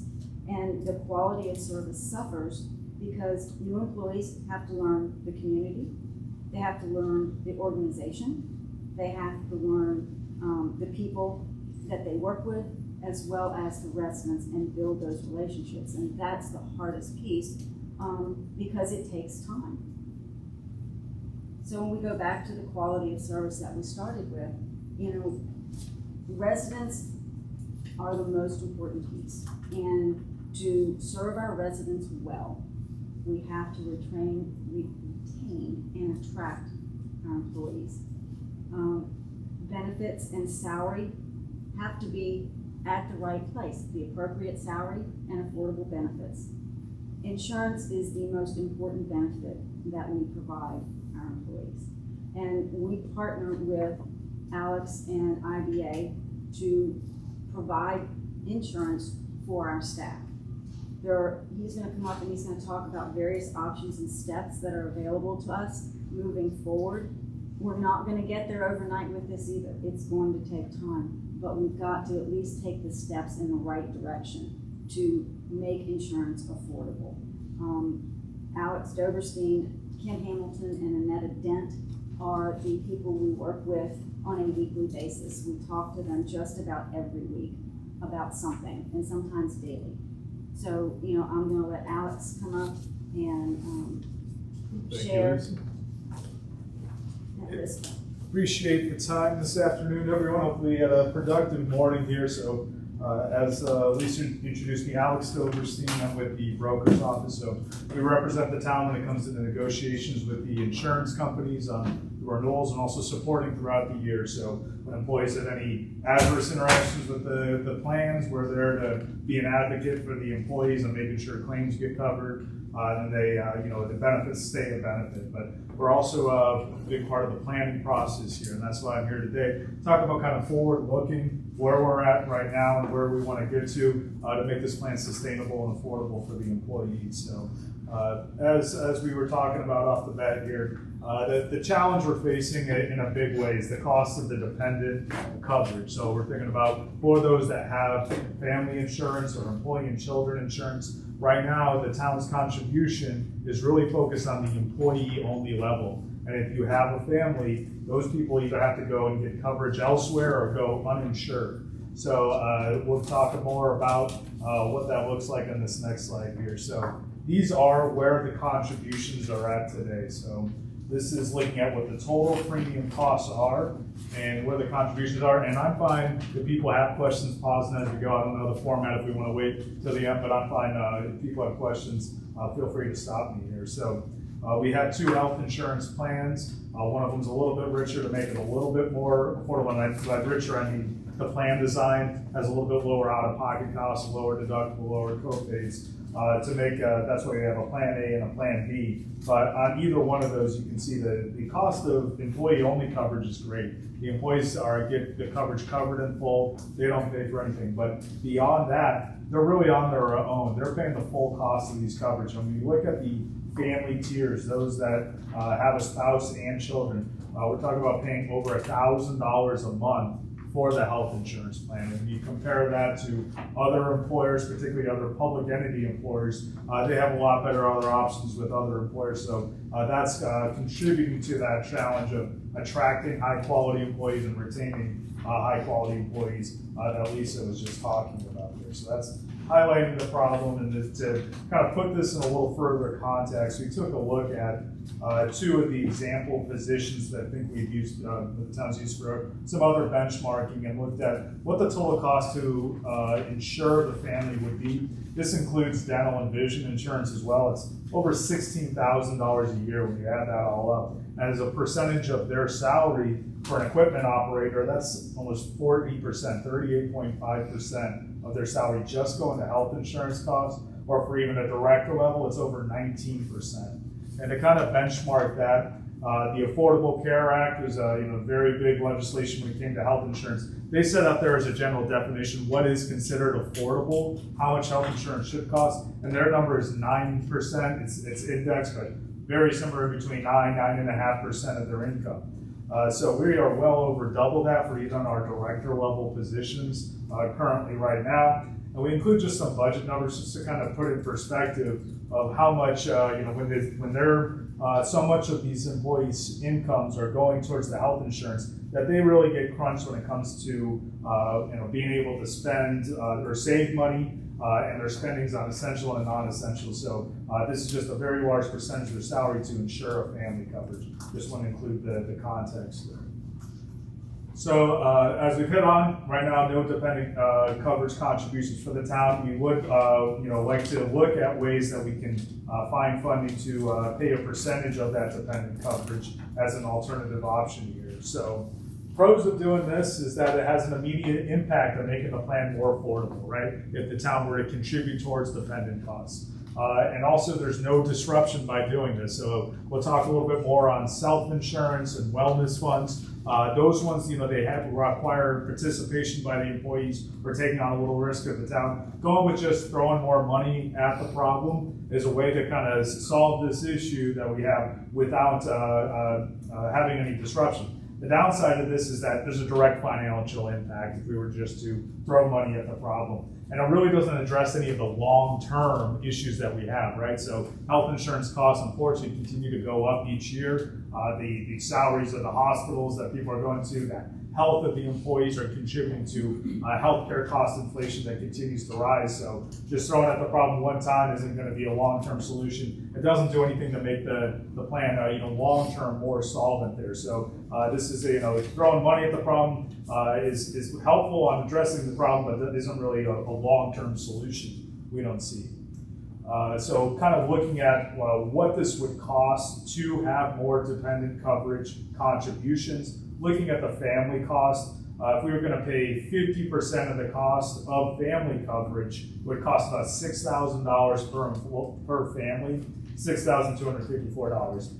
Problem with challenging on budgeting this is we don't know how many families would participate in the plan based off of if the town were to contribute that $6,000 towards family coverage. Right now, we only have 3 employees with families enrolled on the plan. A large part of that is because it is so expensive, over $1,000 a month. To do that, most people can't afford the coverage. So, but if all 3 of those continue to participate, it would cost the town an additional $18,000. We also looked at the benefits administration system of employees that had dependents logged in the system. So for other lines of coverages or for for beneficiary information. In total, we think there were 26 employees with families in the system as a whole. So we think that may be the number of total families around there. 26 employees have families, only 3 of them are enrolled. So if we did the $6,000 of additional contributions, that would cost the town $162,000 at the current rates here, doing 50% of that. So that's a big dollar amount. Another way we looked at this is looking at, okay, doing family coverage might be too much. A lot of your employees have spouses that have coverage through another employer or another means of getting coverage. What if we really focus on at least the children, getting them covered, paying half of the cost of the child coverage? So that's this next slide, looking at just getting 50% towards child coverage in addition to current contributions. Using the same, well, a little bit different enrollments because we do have, in addition to the 3 families, 6 people that are insuring their children as well right now, so a total of 9. So if you were to do that 50% of the child coverage, it's $2,500 per family. So the additional cost of the town with the current enrollment is $23,000. We had about 50% of the people that have children decided to enroll, and that'd be $33,000. And then if all 26 people with children currently were enrolled, that would cost the town $67,000 roughly there. And you can see the affordability becomes a lot more affordable for at least insuring the employees and the children. The spouses hopefully have coverage elsewhere through another employer, would have to find coverage another place, but gets it a lot more affordable for those individuals with employee and children coverage. So that's kind of the state of the current contributions and the dollar figures that we're talking about as far as trying to get the plan affordable for that family coverage. So how do we get there? Well, this next slide is the kind of future consideration. We think one of the most effective ways of getting there is to move to a self-funded health insurance plan. This is what most employers that are large employers do. These plans have come down market to a group of your size to make this an option. Biggest benefit, as Joe hit on, is that when claims run well, the town benefits. Right now, if claims don't run well, or if claims run well, meaning the total claim spend of the health insurance for all the doctor's office and prescriptions, the hospital is less than expected. The insurance company benefits, the town doesn't benefit at all. They may get a little bit better, you may get a little better renewal, but the insurance company is always going to look for an increase on the health insurance costs to cover everybody else's losses. And then if claims run poorly, your fixed cost is the same for that year, but you're going to get a big health insurance increase the next year anyway. So you're never going to win being fully insured. The rates are always going to keep going up, and if you are being proactive on encouraging your employees to get treatment from doctors when they have ongoing medical conditions, to be conscious about their health. If you're fully insured, you're really not going to benefit from that at all because all the savings go to the insurance company. When you're self-insured, the town would benefit from that, which would allow us to make more contributions for those family coverage and make the plan more affordable there. It also gives you a lot more visibility into the plan. Right now, we kind of have to take Blue Cross or whoever the insurance company's word for it as far as, hey, claims run poorly. We have no visibility of really seeing how much the town's actually spending on the health insurance cost because it's all fully insured. They send us little reports that are kind of made to look a lot worse than it is. It's very difficult to know where the actual dollars are going to and where there's opportunities for savings. There's a lot of other public entities, either by themselves or by working with others, use like a clinic model. A lot of the employees are in the area where they can go to a doctor that's paid capitated rather than a fee for service. So lower cost of service, or if you do have ongoing conditions, a lot of people with diabetes, we can go and have a targeted program for those people with diabetes so that they're able to get healthier and reduce their dependence on medications. So we have options of kind of reducing costs when we're self-insured. When you're fully insured, there's no benefit to doing that. So that's kind of the big driver on why we see this as long-term. How do we make the health insurance costs more affordable, more sustainable by doing that? I want to talk a little bit more on what are the components of self-insurance, because that sounds real scary. Because anybody at any given day could end up in the hospital and have hundreds of thousands of dollars in claims, that sounds like something most people wouldn't have a risk tolerance for. So I want to talk about what that really looks like in practice. We would purchase stop loss insurance, which caps the risk to the town on a claimant on any one person for the year. So we might have a $50,000 cap. So if somebody has a premature babies is one that, hard to see coming, but could easily be hundreds of thousands of dollars. The town would cap their risk on that one person for the year at maybe $50,000. And anything above that, an insurance company is still taking on. So you still have a cap per person on your risk as the town. And then also you have a cap overall. So let's just say you have a lot of people that all hit that $50,000 cap.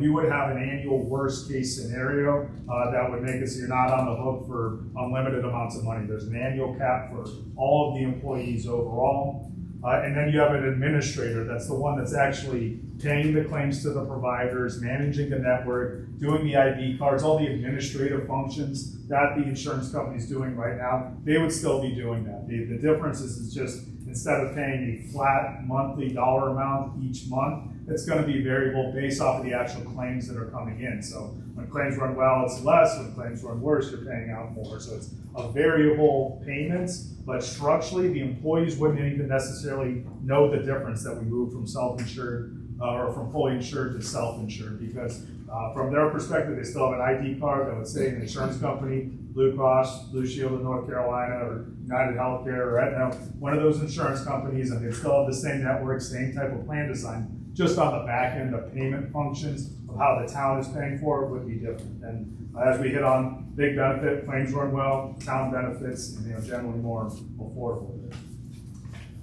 So pros to going this route is one thing right off of the bat is just the way that the underwriters underwriting health insurance is that they inflate the cost of the dependent coverage. So we did that $2,600. That's where we're at right now for 50% of dependent costs. Self-insured, we know that actual cost for children is a lot less than that generally. Because the cost of healthcare inflation, so just the cost of insuring people has been going up 5, 6, 7% every year for the last 30, 40 years here. The cost of a child is not going up that much. It's those people with the chronic conditions that are in the hospital, that are taking medications. Those are the ones that health cost has really been inflating to. Child cost has not been going up that much, but if you look at the health insurance rates, it has. So when you move to self-insured, the cost of insuring children is just less generally. I can't guarantee that because there could be children with conditions on the plan that come out of the plan where there's it's going to vary, but generally speaking, the cost of insuring children is a lot less when you're self-insured than when you're fully insured. So that's addressing the problem that we've identified that we have in an effective way. We've talked on having a lot more control over the design, a lot more control over the data. We know that when we're getting an increase, it's because our costs are going up, not because you're subsidizing another group or going somewhere else. You have that transparency. You know where your dollars are going. A lot more control over the plan design. So if you know that you have a need for your employees, you know that they're having trouble getting mental health care access. That's one of a lot of people are doing with. You have the option of opening up that network so you have more providers in the network. You can reduce caps and limits. So instead of being capped at 20 physical therapy sessions a year, you can remove that cap so you can address the needs of your individual population and really have the customization of the plan design to make sure that it's fitting the needs of your employees and health insurance maintains being a benefit rather than a challenge for them. And then also there's other opportunities for cost savings. A big one are these RX rebates. These are kickbacks that pharmacy manufacturers right now are kicking back to the insurance companies. So based off of the medications that your employees are prescribed, that the manufacturers are kicking money back to the people that manage the drugs, typically the insurance companies, to make sure that their drugs stay on the formulary or being prescribed to the employees are taking them. Those are averaging about $500 per employee, and right now your insurance company just gets the pocket those. If you're self-insured, those rebates get to go to you rather than the insurance companies. That's just off the bat ways to get this plan more affordable. We have talked on dependent costs. There's a claim lag too, where rather than kind of pre-funding for the claims, you're paying the claims as they come in, but just a little bit of a financial cost saving by doing that. So those are some of the big pros. The cons is that the cost is variable, as I talked about. On any given month, your costs are going to go up or down based off of how much the members are utilizing the plan. And then if claims do run poorly, you're going to have a higher cost increase at the renewal than if you were fully insured, because you're less pooled. You know, you're really looked at as an individual group, and because you're paying closer to the actual cost. Claims are going to vary on a monthly basis, and then on an annual basis. If you had a bad year, we're going to have to ask for more money to be able to cover those expenses. So more variable generally would be less, but any given year you could have a lot of employees that had hospitalizations, other expenses that you can't always predict there. So it's more variable on that. The other thing that want to be cognizant of is based off of the size of having only 86 enrolled employees. We are on the smaller side to be doing this. A lot of the products are limited on groups that have fewer than 100 enrolled employees. If you get over that 100 threshold, it does help a lot on bringing out other options. So some stop-loss insurance carriers and some of the plan design options are just more limited when you're under 100 enrolled. So we are kind of on that cusp there, a little bit on the smaller side, but that would be kind of something to be aware of that I wanted to bring attention to. I'll pause on the self-insurance. I want to move on to the wellness program next, and this is kind of a intermediary step on how do we set ourselves up well for that self-insurance plan, or just generally ways of kind of utilizing the funds we have available in a way that's effective thing in long term. But any questions on self-insurance? Yes.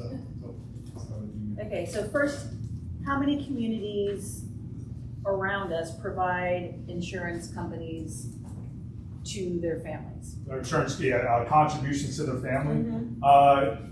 I don't have the exact number. I can speak. We do have some benchmarking data that might be. I was thinking that right when we came up. That'd be a good follow up for you. I can get that more to you. But I can speak to some of the other municipalities that we work with. It's more do than don't. Okay. Certainly, yeah. So, do we have an idea of what percentage of employees are interested in a self-pay option? Or how many are interested if there was contributions? You're thinking, or I don't think we've done surveying too much. I'll defer to Steph on that one. But I mean, we know that we're estimating. We think there's 26 families, and only 3 of them are enrolled. So we don't know if they have coverage elsewhere, if they're getting it through government assistance, or if they're going uninsured. We don't know that. I think sometimes it's a hard one to pull too much, because if you ask, would you be interested if it was more affordable? I think everyone would raise their hand to that, but knowing kind of where everyone's getting their insurance right now currently is something that we're not aware of. Well, if someone's spouse is employed with a company that has better coverage for the family, then they're not going to be interested.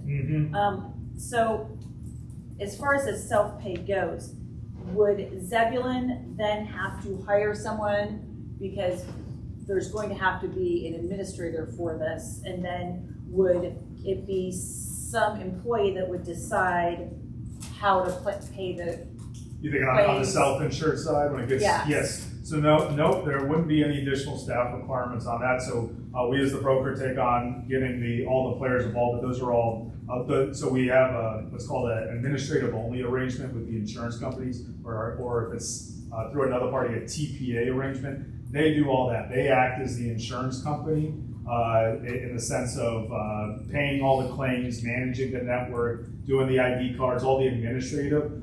We pay a third party to be doing that as part of the program. That's part of the cost. Would it still be the same kind of benefits that the town is currently yes. providing? Okay. It would be, yep. It's just with more customization, but a typical way a group goes about moving to self-insured is let's keep the plan designs exactly as they are, change it on the back end, but from the employee's perspective, they still get the same co-pays when they go to the doctors, the same or very similar network of providers. So from the employee's perspective, there doesn't need to be a change. What would that mean for prescription coverage? So say someone has a super expensive prescription or a prescription that is not on, let's say, what do we have? Blue Cross Blue Shield's formulary. Yes. So it's not covered.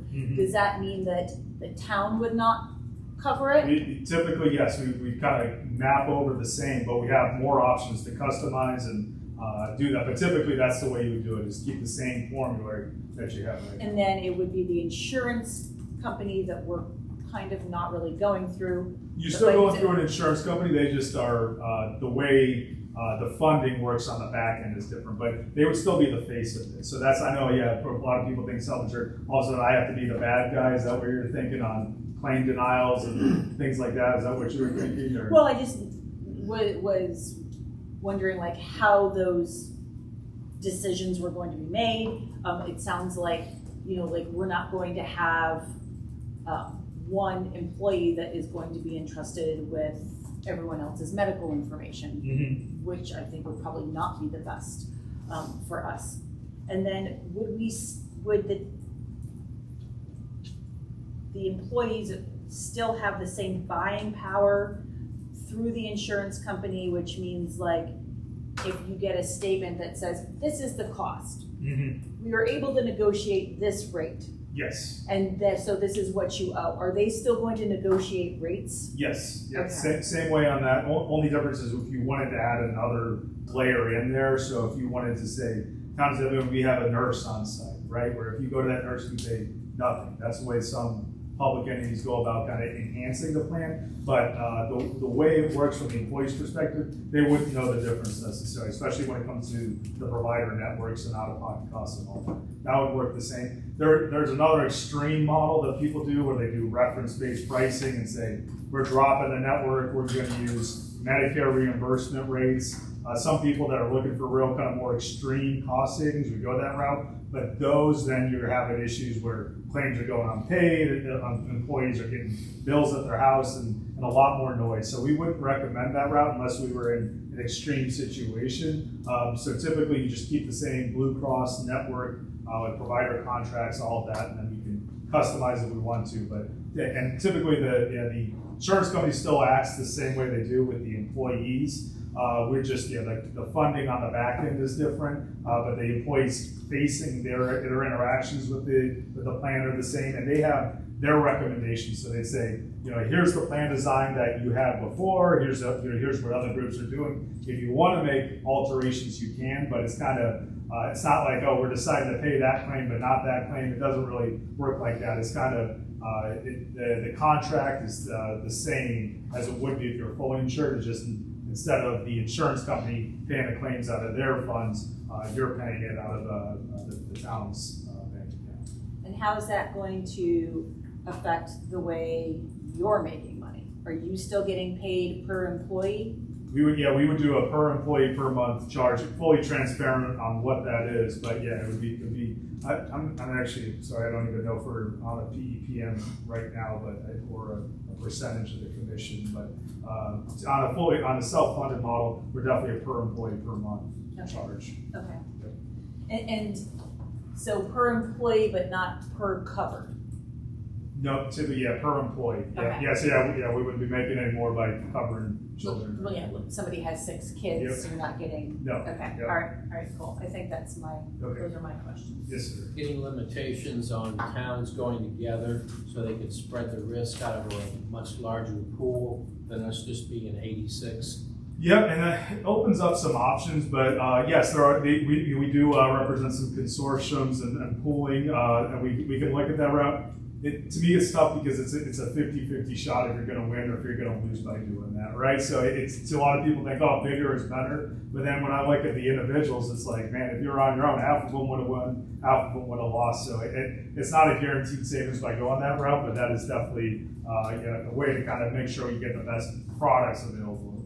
I would think the rate has to be less just because the pool's that much larger. Not as extreme as you would think it would be. It's been my experience. All the time people are like bigger is better. It's got to be better, but it's not necessarily the case because the claims are getting paid one way or another, right? So if you just average it out over a bunch of people, half the people are winning, half the people are losing. It's not like because we're bigger now we're able to negotiate with Wake Med or Duke any better, right? That we're paying the same rates that all of Blue Cross or all of United across the whole entire population has negotiated with them. Those are the discounts that we have with the providers. So it's not like we're doing better negotiations by going that route. Any other questions on self-insurance? Good questions. Okay. Another item I wanted to talk about was the wellness program. I don't know the right one. Yes. So right now the town of Zebulon does have some wellness, a wellness program in place. It's, you see at the bottom, the participation has been pretty low over the last years. The benefit of participating in the wellness program is contributions to a flexible spending account, an FSA. You get like $200 for doing it. So it's enough for some people to be interested, but for the most part, it's not a big enough incentive for most people to be highly engaged with the wellness program. I put in some statistics here. This was a survey done across 10,000 plus employers across the country, but just looking at employees that are engaged in a wellness program versus those that are not. You know, and some of this is correlation versus, causation. Hard to know on that, but just in general, just to get an idea of why we think wellness is important, is that on average, the cost of healthcare for those that were participating in a wellness program was $116 less annually for those that were not engaged. And also those that were engaged, I think this is an even bigger one, 55% fewer what they call unhealthy days, which are sometimes people are showing up to work, but they are not 100%. They're not sleeping well. They're not they're full. They're not as healthy as they feel like they could be. So a lot the people that are engaged in wellness, when you are feeling better, you do better work generally at work, and you're more present, right? So some people were calling out sick less, and you're just more. When you're healthier, it affects your mind, affects your body. You just are a better employee generally when you're healthier. So encouraging this behavior, not just from a health insurance cost perspective, it's an improvement, but also just on having better employees. Generally, healthier employees are better employees. And also they had 35% fewer emergency room visit and 30% fewer hospital admissions. So they're in the hospital a lot less, which is obviously a good thing from a cost and from just a general health standpoint. So the pros of kind of implementing more of a wellness incentive rates that I'm going to be introducing shortly, or just generally enhancing the wellness program, is that we're trying to develop a culture of having long-term, healthier, more engaged employees, people that are living healthier, that are more engaged with their jobs and their responsibility. And we also are looking at, we only have so many health insurance, so much funding to go around when it comes to the health insurance. What's the kind of the equitable or fair way of making some people's contributions more or less? So we think this is a way to do it kind of more fairly. And then the incentives are aligned with the long-term strategy of self-funding. So by encouraging our workforce to be healthier, we are thinking long-term about how do we save money with the self-funded plan? How do we make this more sustainable of a program? And it starts with a healthier population, or at least people that are engaged with their health. So the program right now is, I think, a really great program where employees get their biometrics done, which are looking at their cholesterol, their smoking status, their height and weight. And then if there are conditions that need to be addressed, whether it's their blood pressure or their cholesterol, then they have to engage with a health coach. So these are physicians and dietitians from Wake Med that they have the opportunity to speak with. And then depending on their current health status based off of their BMI or blood pressure or cholesterol, then they get personalized coaching on here's medications that you can be on that would reduce your likelihood of being in the hospital. Or it's something to be aware of that you may want to engage in behavior change, healthier eating, going for walks after dinner, right? Ways to live healthier so that you can live a healthier life and be more productive. So that's the current program. We're talking about trying to make this incentives bigger to engage higher than that current 20% utilization of it. The cons of going with incentive rates, meaning charging people more or less, whether they engage in the wellness program or not, is that there is employee disruption. So a lot of people, they don't like the idea of their employer getting involved with their health status, right? They say, that's none of your business, that's between me and my doctor, or only my business. So once you start saying, we're going to charge you more because you're not engaged in the wellness program, you're going to have some upset people. And the question is, are those quality people that we want to make sure we're keeping happy, or maybe those are people that are not, because we talked about, healthy employers being better employees. Maybe those are the employees that don't, we are less concerned about, that will accept the noise but bottom line, doing this is kind of a noisier route, but it's attracting and retaining the employees that potentially we're really trying to have be employees. So we're looking at some options. This is getting a little details, but one way, the problem that we addressed off the beginning was the cost of that family coverage and the employee and children coverage. So we could design the wellness structure where maybe instead of just taking not necessarily the full 50% of the cost, but we'll pay $100 or $150 or $200 per month towards the cost of family coverage if you just engage in this wellness program.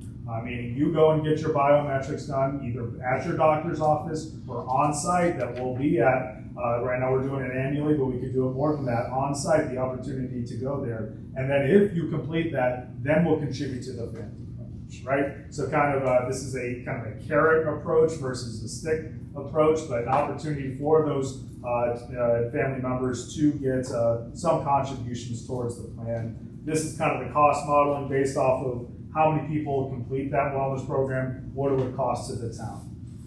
An alternative option that there was some concern on staff on this being a little too much disruption from the employees, but other employees, other employers in the area do have contribution structures that are similar to this, is implementing a non-wellness surcharge for everyone. So we're not even just for the family coverage, but even if it would be enrolled in employee only. This would be an example if we charge $50 per check to be on the health insurance program if you are not engaged in the wellness. So this would, if current participation rate continued, then there would be additional $82,000 in contributions to the plan. So these are people that said, yeah, I'll pay the $50 a paycheck. I don't want to have my biometrics done and be engaged in the wellness program. The town at that point would have another $83,000 almost that could be used to reduce the cost of family coverage or other savings with it.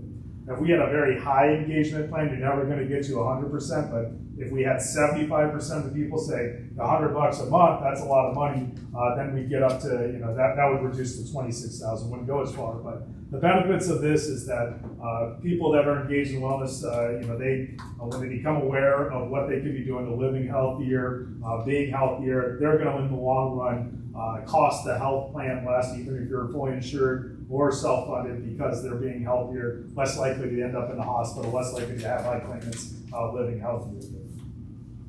So last slide here is kind of the conclusion, is that when we, yes, there it is. So when the town did make the switch over to Blue Cross Blue Shield, I think this was 2 years ago now, there was a $40,000 credit that was given for that switch as part of a wellness fund. And right now the town has kind of set that money aside. So we have that available if we do want to use that money to increasing the wellness funds, either through additional contributions to the flexible spending account or family coverage, just a ways to make this wellness program more robust so that we have more people engaged with it. So we have that earmark that can be used for that. And then we'd like to continue to enhance the wellness program with additional funding for the fiscal year 2025, all to kind of set us up well to be a self-insured plan down the run. It starts with having a healthy, engaged workforce that are concerned about their health and well-being. And this we think we can do it through a combination of kind of carrots and sticks here, where it gets to us where it's a win-win situation where the people are healthier, feeling healthier, better employees, and also it's can be a life-saving situation when they go about living a healthier lifestyle here. So that's kind of what we see as the next steps. But we're here for discussion and dialogue. So Lisa or Joe, anything else to add on this health insurance strategy? No, for me. All right. All right, any questions on wellness? Oh, Bobby, any other? You're good too. All right. You mentioned that the wellness program would have to or be referred to someone like WakeMed or some other healthcare entity. What about if you had like a local provider that does wellness training or whatever, you want to use them rather than going to WakeMed or whatever? I think that's a great idea. I think right now, this has kind of been an additional add-on, so it hasn't been a forefront on how to encompass, how to make it best for everybody, but I love that idea a lot. So right now, the way it kind of works is once you get your biometrics done, and biometrics, I keep using that term, if that's your height and weight, your blood pressure, your cholesterol, then based off of you meeting the metrics or not, then you have to engage in a health coach for those. Right now, we've been referring people to WakeMed because that's the provider that's been doing it. But I think it's definitely feasible to say if you don't want to go to WakeMed, but you want to engage with your doctor on these types of discussions. The way that, as long as we can track that appropriately, I think that's a great idea. Especially if we can have someone that is aligned with the goals of the town here, that we could bring in and be here's an alternative person, or if people have their own person. Yeah, there's no reason why we couldn't design it like that. Let me just let you know that we contracted with WakeMed. We bring them in and they do this for us. Our employees don't have to go to WakeMed to get this done. So, but they manage the program. Staff doesn't see any of their information. Really good point. Anything that happens there stays with WakeMed. I was just most saying another option other than Yeah, There's there's always contracting with a local doctor and being able to have them run a program. a local person that does wellness, certified, whatever. Are you thinking like kind of one person that's kind of engaged with it as the wellness provider? Yep. Yeah. That's kind of like having a nurse on site to do something along those same lines. But not being paid full-time, being paid as a contract. Correct, just like WakeMed is. Mm-hmm. It would be a contract type thing that we could possibly do. The only downside I might see to that is that some people might prefer it be someone that doesn't live in the community that would know their business. They would prefer that it be someone that is a larger entity to handle something like that versus it being someone that they may run into at the grocery store. Just options. Yeah. It's options. Just options. Yep. And the one other thing I was just thinking about is like the biggest resistance we get on these types of wellness programs is people are just skeptical of, what are you doing with that data? Are you going to fire me because I'm overweight type of thing? Like there's a lot of that skepticism on there. So like the closer you have that vendor to being like an employee with the town, the more people are going to be like, well, I'm not talking to them about this, right? There's, I mean, not for everybody, but there's a certain part of the population that will always be like that. So right now it's pretty hands off. Like the town's like, we're not doing, we don't look at this at all. This WakeMed gets us the report of who completed and who didn't, and that's it. And still we only have about 20% participation with $200, as the benefit. So we really would like to see that number get up. So yeah, that would be my only additional fear on kind of bringing it tighter in, is that the people will be resistant and kind of skeptical of what the town's involvement in the wellness program is. Lisa, why do you think 80% of our staff don't participate? Assuming everybody cares about their health, that seems very high. We have talked with various directors, and they have talked to their employees, and the biggest thing is they don't want anybody having their information, and we have directors that participate. They are not, they are participating, and they're encouraging their staffs to participate, but they just don't want to share their information with anybody that's contracted with the town. Yes, sir. Do you have it broken down in percentage of like sections that do it? Is there more fire, more police, more public works? We don't get that information. So that's it, part of the wellness program. We don't have that. Who's protecting more of it? We know who is who's done the biometric screenings.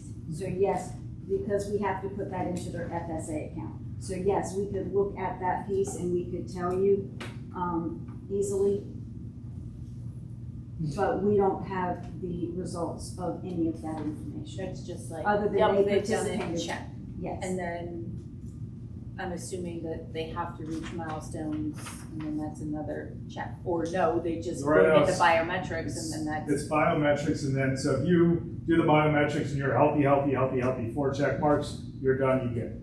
If you get healthy, whoop, nope, you are, you have high cholesterol, then say, talk to someone about what that means, having high cholesterol, right? What's the long-term impact of that? And all you have to do is complete a coaching visit. So just speaking to an expert in that field, and having that proof that you've heard them out, and then once you've done that, then you satisfied all 4 requirements and you're good. Yes. A question and a comment. Okay. What do you typically see as a participation rate? Is 20% kind of the norm? No, that's on the low end. Okay, there's a huge variance in wellness programs. So ones with your contributions a little bit on the low end, but we have other ones that have wellness programs where they're giving out $5 and $10 gift cards. Like, you're never going to get very high percentage, but ones that would, we're talking about having hundreds of dollars a month, $100 a month. We'd expect that to get up above 50% for sure. But it's all over the board on how much your impact, how big the carrot or the stick is. So it's hard to say an average on that. But for $200, yeah, that's a little bit low. I would say for what I would expect I'd expect more people to be motivated by $200. And then my comment or thought is, you could almost make this a condition of employment and or a condition of the insurance. Not a condition of the insurance, because there's regulations against that, but you can make it such a big dollar. So we are also, I had one bullet in there in the compliance. It's a bit of a gray area. There's some employers that, there's like one case study where employers charging 30%, which used to be what was allowable maximum. Saying you have to pay 30% of the cost of the coverage. That's like $500 a month for the family coverage. And a court case did say that's too big of an incentive. That really isn't voluntary. You're pretty much mandated. You have to be engaged in a wellness program to get coverage, and that was not allowable based off of ADA and other kind of employment discrimination requirements. So there is kind of a maximum incentive you can do in saying you're not eligible for health insurance, which gets you in trouble with ACA laws and other stuff like that. So there is kind of limits of how big of a stick you can use, but using $100, $200 would still be, that would be a big incentive, but still kind of fall within what a lot of employers are doing. It can't be mandated. It can't be mandatory. Yeah. Smoking alone you can do. That's the one that's still allowable, where you can fire somebody for smoking. But the other kind of health status or make you have to be engaged in healthy behavior, those ones you're limited based on employment protection laws. If you go the self-insurance route, you're taking on a huge potential liability, which you should have the right to either reduce their coverage or something to control that, because this budget can get out of control. And from the university, this has always been a problem because the cost of Blue Cross Blue Shield was so high.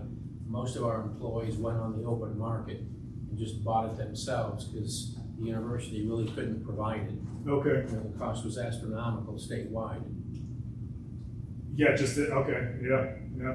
I mean, the mandate is the part that there's employee protection laws that they limit that, but you're right on the cost on this. I mean, just being passive and saying, we'll just insure anybody if and not care about you taking care of yourself, it's unsustainable. It really is. Well, and that was part of the reason why we have talked about being two different rates for insurance. You've got one rate if you are participating in wellness, and one rate for insurance if you're not participating, and that has been discussed. But that's not in here. Well, I did one of them. I did the $50 a month. $50 or $50 per month, $50 per pay year. Oh, okay. Okay. So it's towards the end. Yeah, towards the end. We're just concerned on that one, just because as soon the first one I did was we'll start doing contributing something towards family coverage, right? That's a win, because right now nobody is getting any family coverage. So, but that only 26 people even potentially care about that.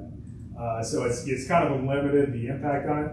FSA contributions, kind of beefing that up, is another way that hopefully get more engagement. But the real one, if you really want to start getting that percentage up, it's hitting them in the paycheck with it. You're going to be paying more for your health insurance if you don't engage in wellness. Downside of that is just you're going to have a lot of employees that are not happy about that. They're going to feel like it's intrusive. Why does my employer want to know my BMI, right? Why are they asking me this? And a lot of people are just really opposed to that. So you're going to get some unhappy people there. Question is, are those the type of people that we're okay if they're unhappy? Maybe they should be, looking for somewhere else. There's probably too broad of a statement. There's probably some really high quality people that just philosophically are opposed to that. But it's kind of that's the decisions that we're kind of weighing here about the potential of doing this wellness versus non-wellness. So we've heard you present to us, and you're asking us to consider making this decision for the town employees. Have we talked to the town employees and asked them how they feel about these different options? Because I mean, getting feedback from like those 26 families that would say, yeah, we would participate if the price was lower for children, or actually we don't participate because we get it elsewhere. I mean, like, I feel like we don't have enough information, and I would really be interested to know overall if we had some kind of anonymous, and it would have to be, please, anonymous survey go out to the employees saying, what are your thoughts? Is $50 going to be enough to motivate you? Because if we insure children or families as well, like that's going to be covering a little bit, like more than a quarter of the employees, but then the other employees, like, what does that mean for them? I mean, I'd like to know a little bit more about what the buy-in is going to be from our employees if we, if we're trying to tease out what the best program is for them. Yeah. Because there are so many factors that come into play when you think about a wellness program. You're not just, yes, cost effective is always, important, but you look at, median income, how, those things matter when it comes to people and how they, and their wellness and their care. Do they have the capacity to take their wellness really into consideration to where these programs will really matter?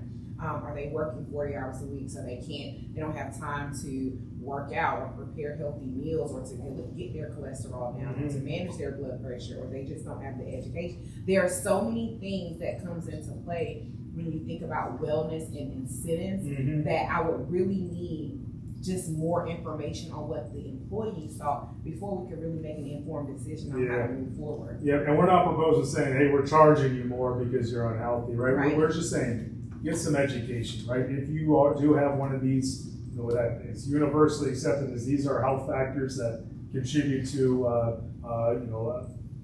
greater likelihood of being in the hospital or ongoing chronic conditions, be aware of that. And again, talk to a coach and know more about it. It's not saying we're mandating you change, just get some knowledge. That's the way the program is now. I think it's fairly fair, but your point's well taken. I get that this is, it's all of a sudden you as the employer are shifting from the person that's giving out, just paying your paycheck to getting involved with your life and your lifestyle, right? So fundamentally, it's a pretty big shift, and I think that's why we're here. Is kind of it's understanding where people's thoughts are on this and getting your input, and come to you first before we start getting too far ahead of ourselves. Right? I don't want to speak out of line here, Lisa or Joe, but you do their biometrics once, and then if something's wrong, once a year. Yeah. And then they talk to somebody once. Yep. Maybe twice. Twice. It's Okay. twice. Seems like it almost ought to be every 3 months. Every 3 months. Every quarter. It just sounds like if somebody has something, You want to their know whether blood they're pressure getting just- better or worse. Yeah, it just seems that once it's just. I think the goal is to get people interested to begin with. We want to get them interested in their health, and to be over aggressive is going to be, in my opinion, I think detrimental to at least getting them to try.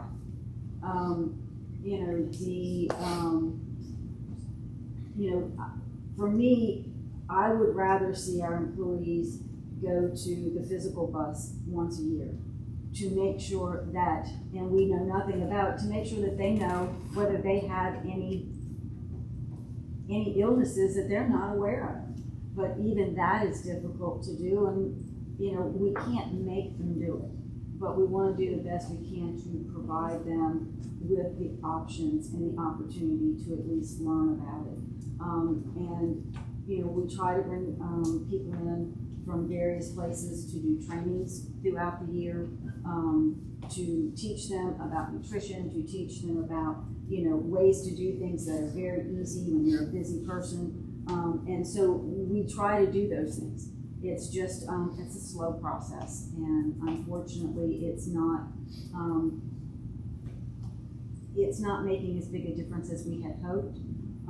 I am very much in agreement. Learning what the employees' wants are is very important. The goal here was to make you aware of things that we are thinking about as staff when we're looking at wellness and we're looking at insurance, and ways to make it more affordable for our employees with children and families, because those are the ones that I think are being hurt the most in the process. I know some employees who don't insure their kids because they can't afford it, pure and simple.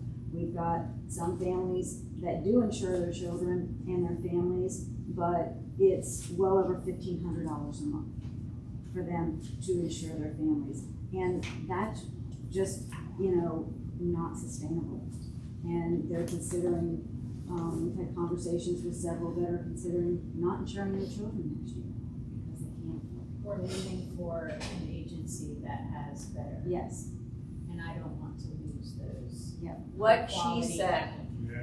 What she said. And that's where I came in from the beginning. That's the first piece. And, so we've got to figure out a way to make it more affordable. Are we making an assumption that employees are not going to have their annual physical? I mean, that's something. No, we know they're not. They've told us.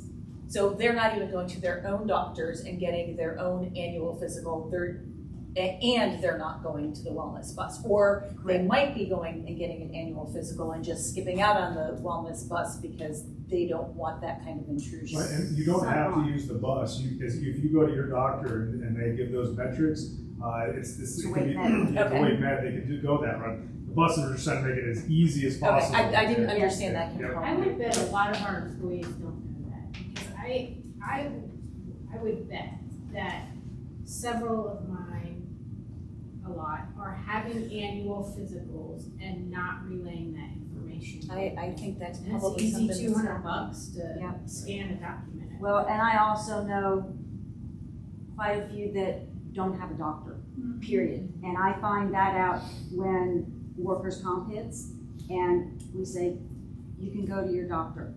And I don't have a doctor. I can't tell you how many times I have heard that from employees. I don't have a doctor. A lot of our younger employees, they don't do physicals, they don't go to the doctor. They've got to be hard pressed to go to the doctor. Because they're going to live forever. Of course they are. They think that they are Superman. We have great employees, but they really, they just don't want to. I've got employees who told me they don't want to know. They don't want to know. And I was like, so I can't get past that.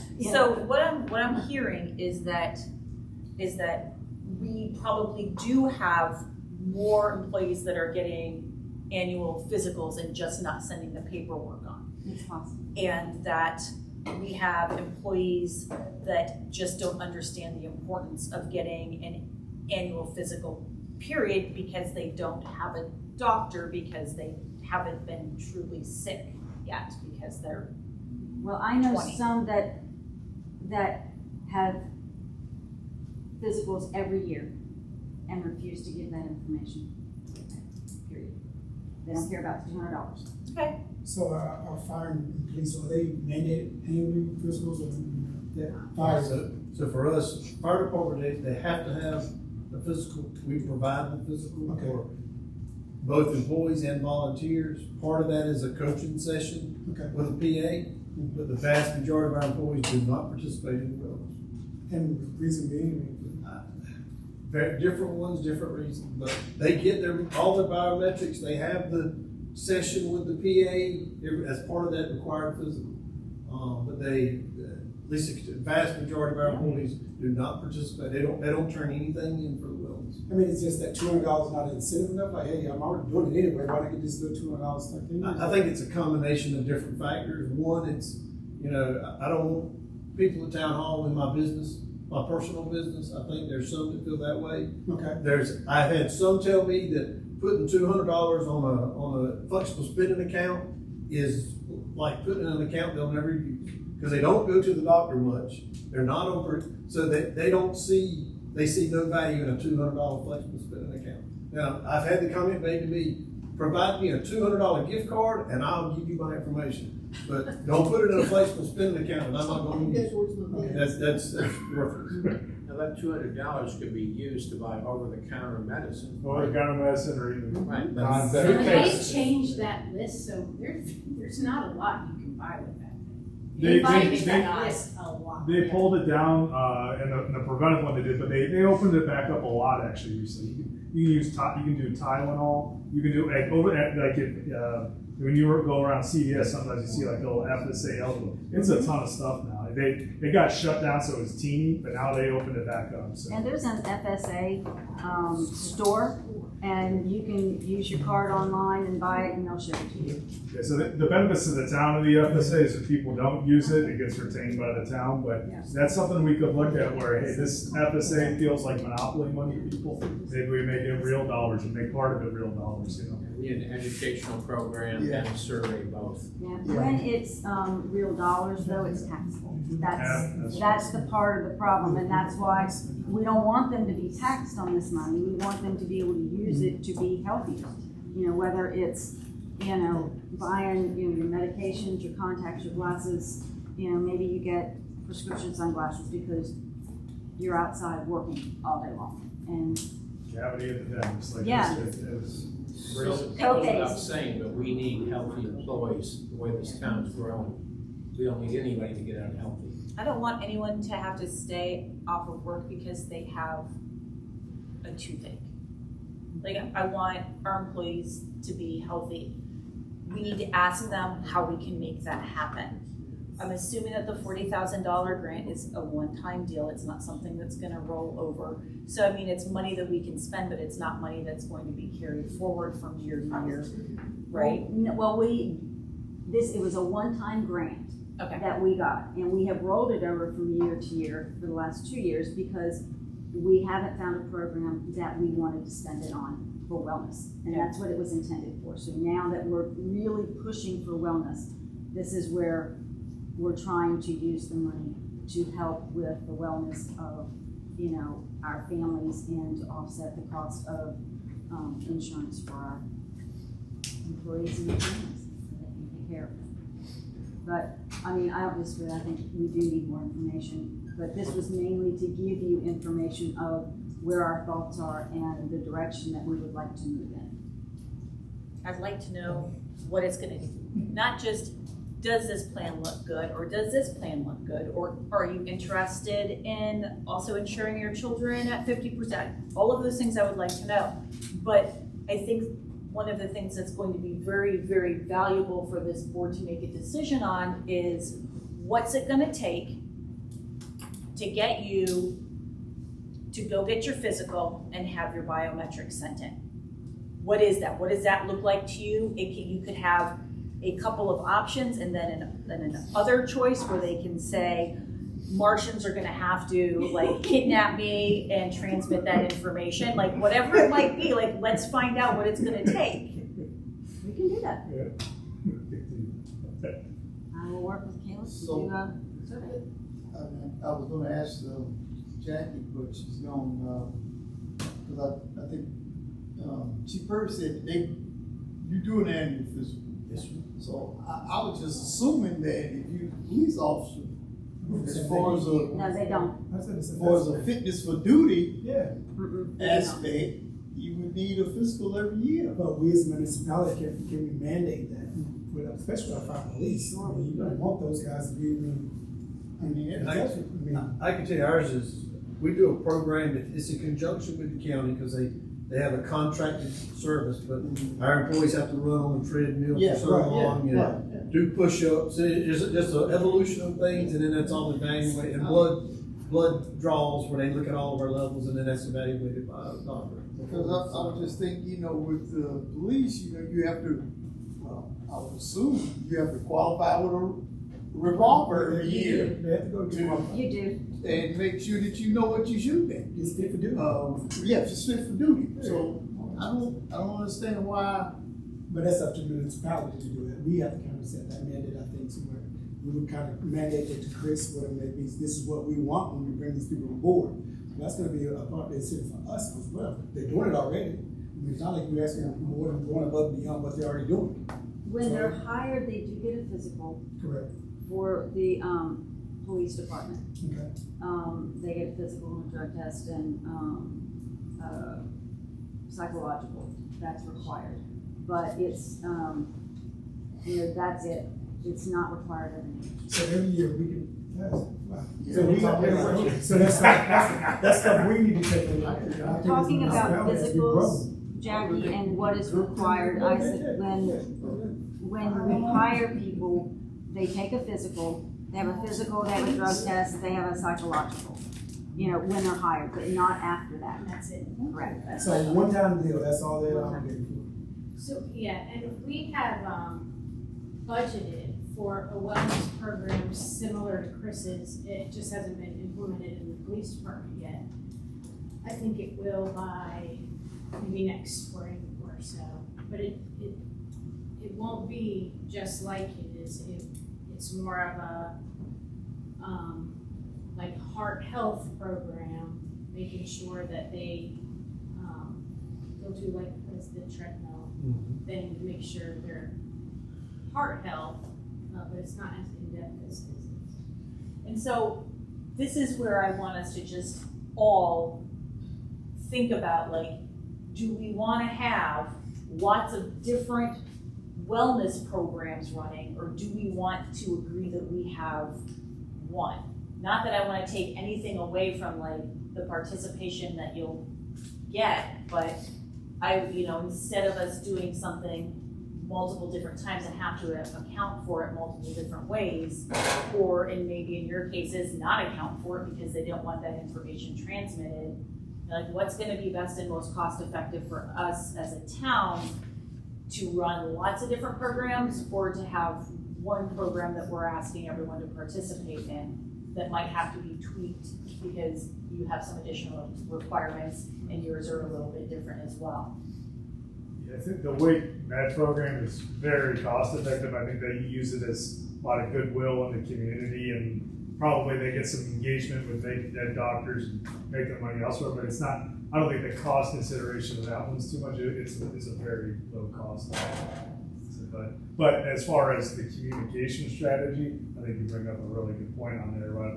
Because it probably feels fragmented to people that have to do a physical here and set it somewhere else there. So making that more cohesive is definitely good. So if Chris's folks have to do X, Y, and Z, and then Jackie's folks have to do X and Y, and then everybody else is just required to do X. That's Gotcha. three different programs. Yeah, I got you. But certain aspects of certain jobs are more physical demanding. No, and I don't disagree with that. I'm just thinking that that's something that we should keep in mind. Because we do have a lot of people that do physical work in this town. Public Works absolutely does physical work. The police department, the fire department, and Parks and Rec. And every once in a while, the folks in planning are out there. If they can run a tough butter with me, they keep their job. That's right. They run a tough I'll flirt with you, you will check off that they have accomplished a wellness program. Condition of employment, right? That's what you said. I don't think we have a quick discussion here concerning this, and a lot of information that we probably need to consider. And we'll give you that, do we agree that it's a directive to ask for more information from the employees? Yeah, Okay, yeah, we all right. need more. Yeah, the one thing I'll just note, I think Jackie hit on too, is like, we can ask on the contributions now, but we also gotta be thinking about the people that didn't accept the job offer because of the family costs that left and went somewhere else, as you hit on, Well, right? that's exactly right. I mean, there's 26 employees now, The ones but, that don't but there care could have about been it. 57 employees, but they couldn't accept the job because they needed the additional insurance. Okay, thank you very much for your time. Thank you. Yes. Thank you. Good discussion, good discussion.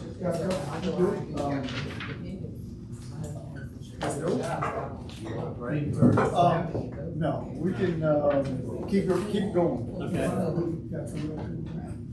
Oh, sorry. I thought we were rolling break. No breaks, no breaks. Yeah, and I had not intended to get into the subjects, but I was going to use the subjects as examples of ways we can better communicate between the board and staff. Okay?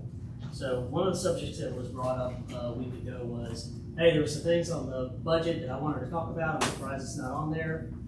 And from my perspective, I was going, I thought we covered it. Okay? And so there's some miscommunication going on there. There was another thing that was brought up about, I'm not sure, and I'm characterizing, so I apologize to whoever said this. I'm not trying to characterize it one way or the other, but essentially it was like, don't know that we're getting value, or I'd like to see maybe different topics, or make sure that we're spending money wisely on retreats.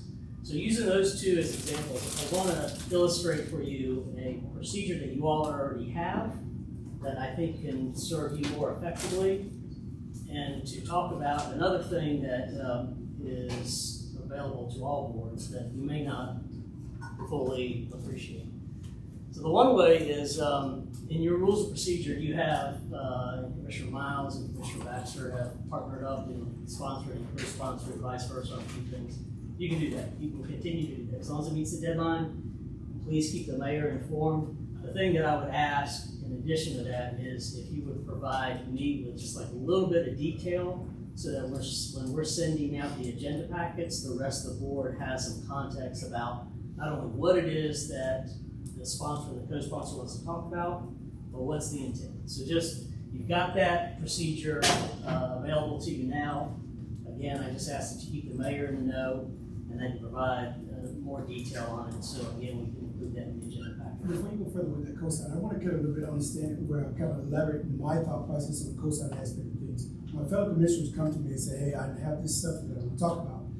They reach certain citizens that I don't reach. Right. So that subject, I feel as if when that subject is coming from citizens that need to be on the agenda, I'm okay with giving that second. Sometimes I'm not fully aware. They give me a baseline of what they're looking to.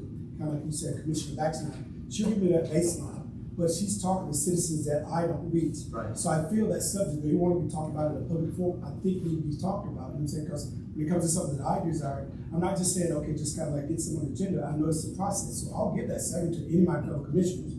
I just believe that if they want to talk about it, it should be talked about in a public forum. We were put here by the people.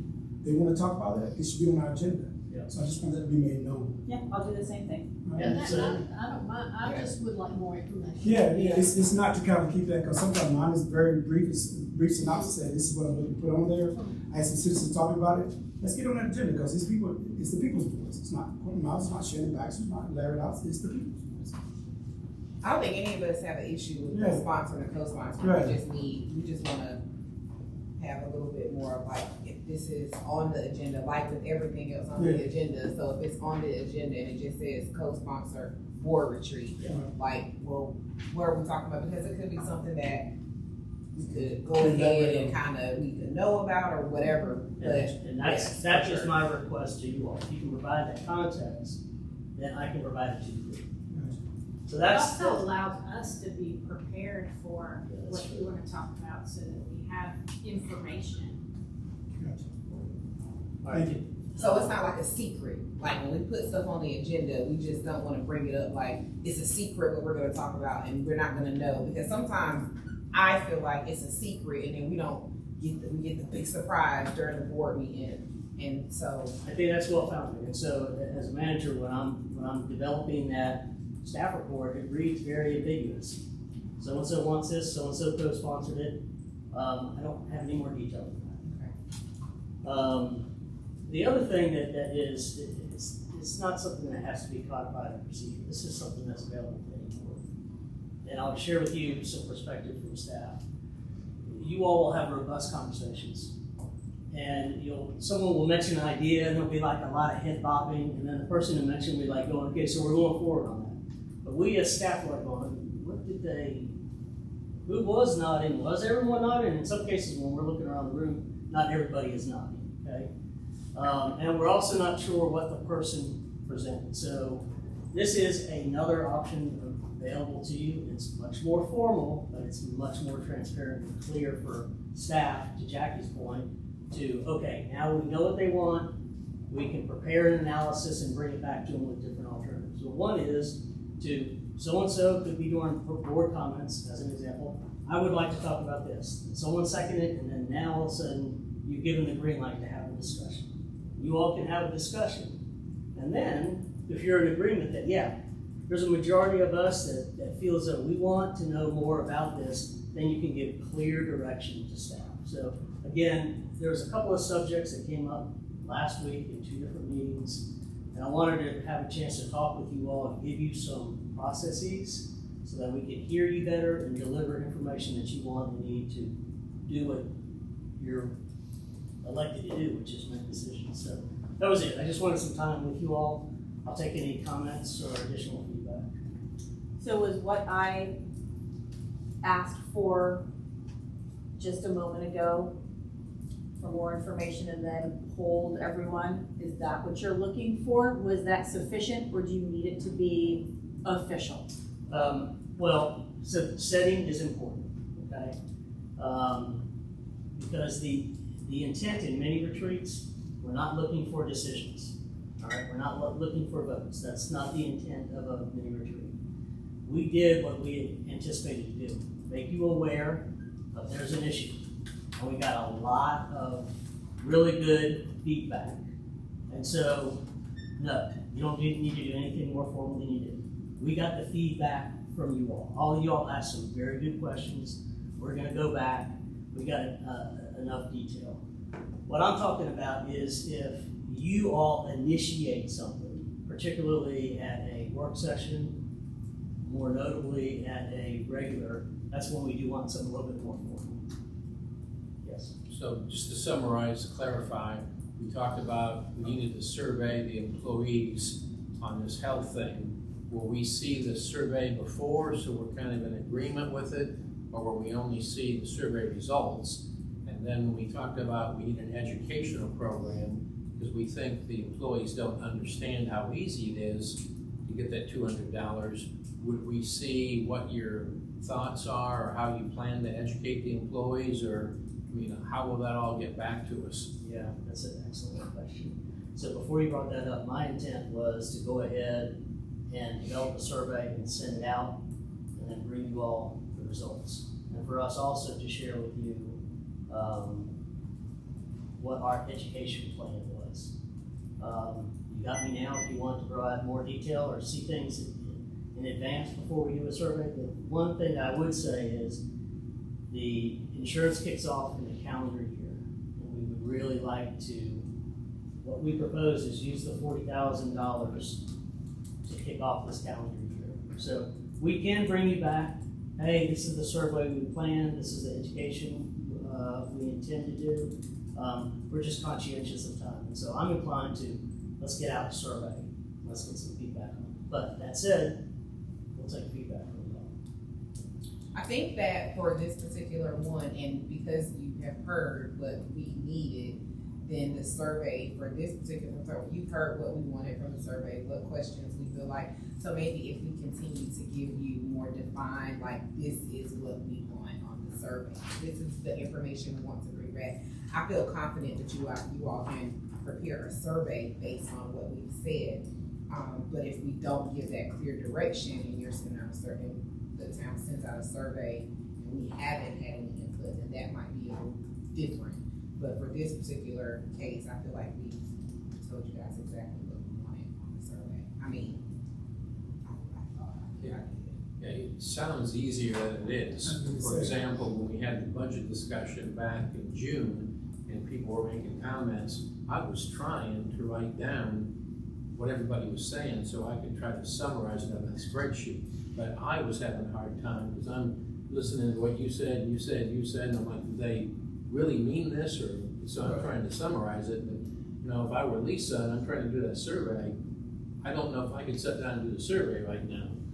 It's recorded. But I have it recorded that I won't have a problem. Plus, I'm gonna work with Alex with that, and I will work with Caleb as well to put it all together. So it's not gonna be just on me. And I will probably talk with some of these directors here as well. So they could have some input as well. Correct, because they know their staffs better than I do, because they work with them every day. Any other feedback? Okay. Thank you. Mayor, that concludes our reports. Okay, next, sure everyone is aware of the East Wake Local Agreement Association meeting. It's for next Wednesday the 6th, and I think everyone has signed up to go. So we need to have a special call meeting. I'd like to make a motion to have a special call meeting. Do we have a motion? Do we have a second? Second. I'm sorry, I have to put the date in. The date and time. Oh, I'm sorry. Here we go again. Jeez, guys. And location. Yep. Commissioner Vice. At the Wendell Town Hall on August 30th. August 30th at 6 p.m. We have a motion. Do we have a second? Commissioner Louts. All in favor? Discussion. Any discussion? All in favor? Motion passes. What do we do next? We have a motion. Look at that. Motion to adjourn.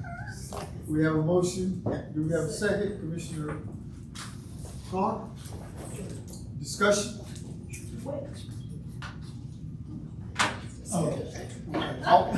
All in favor? Motion passes. Thank you.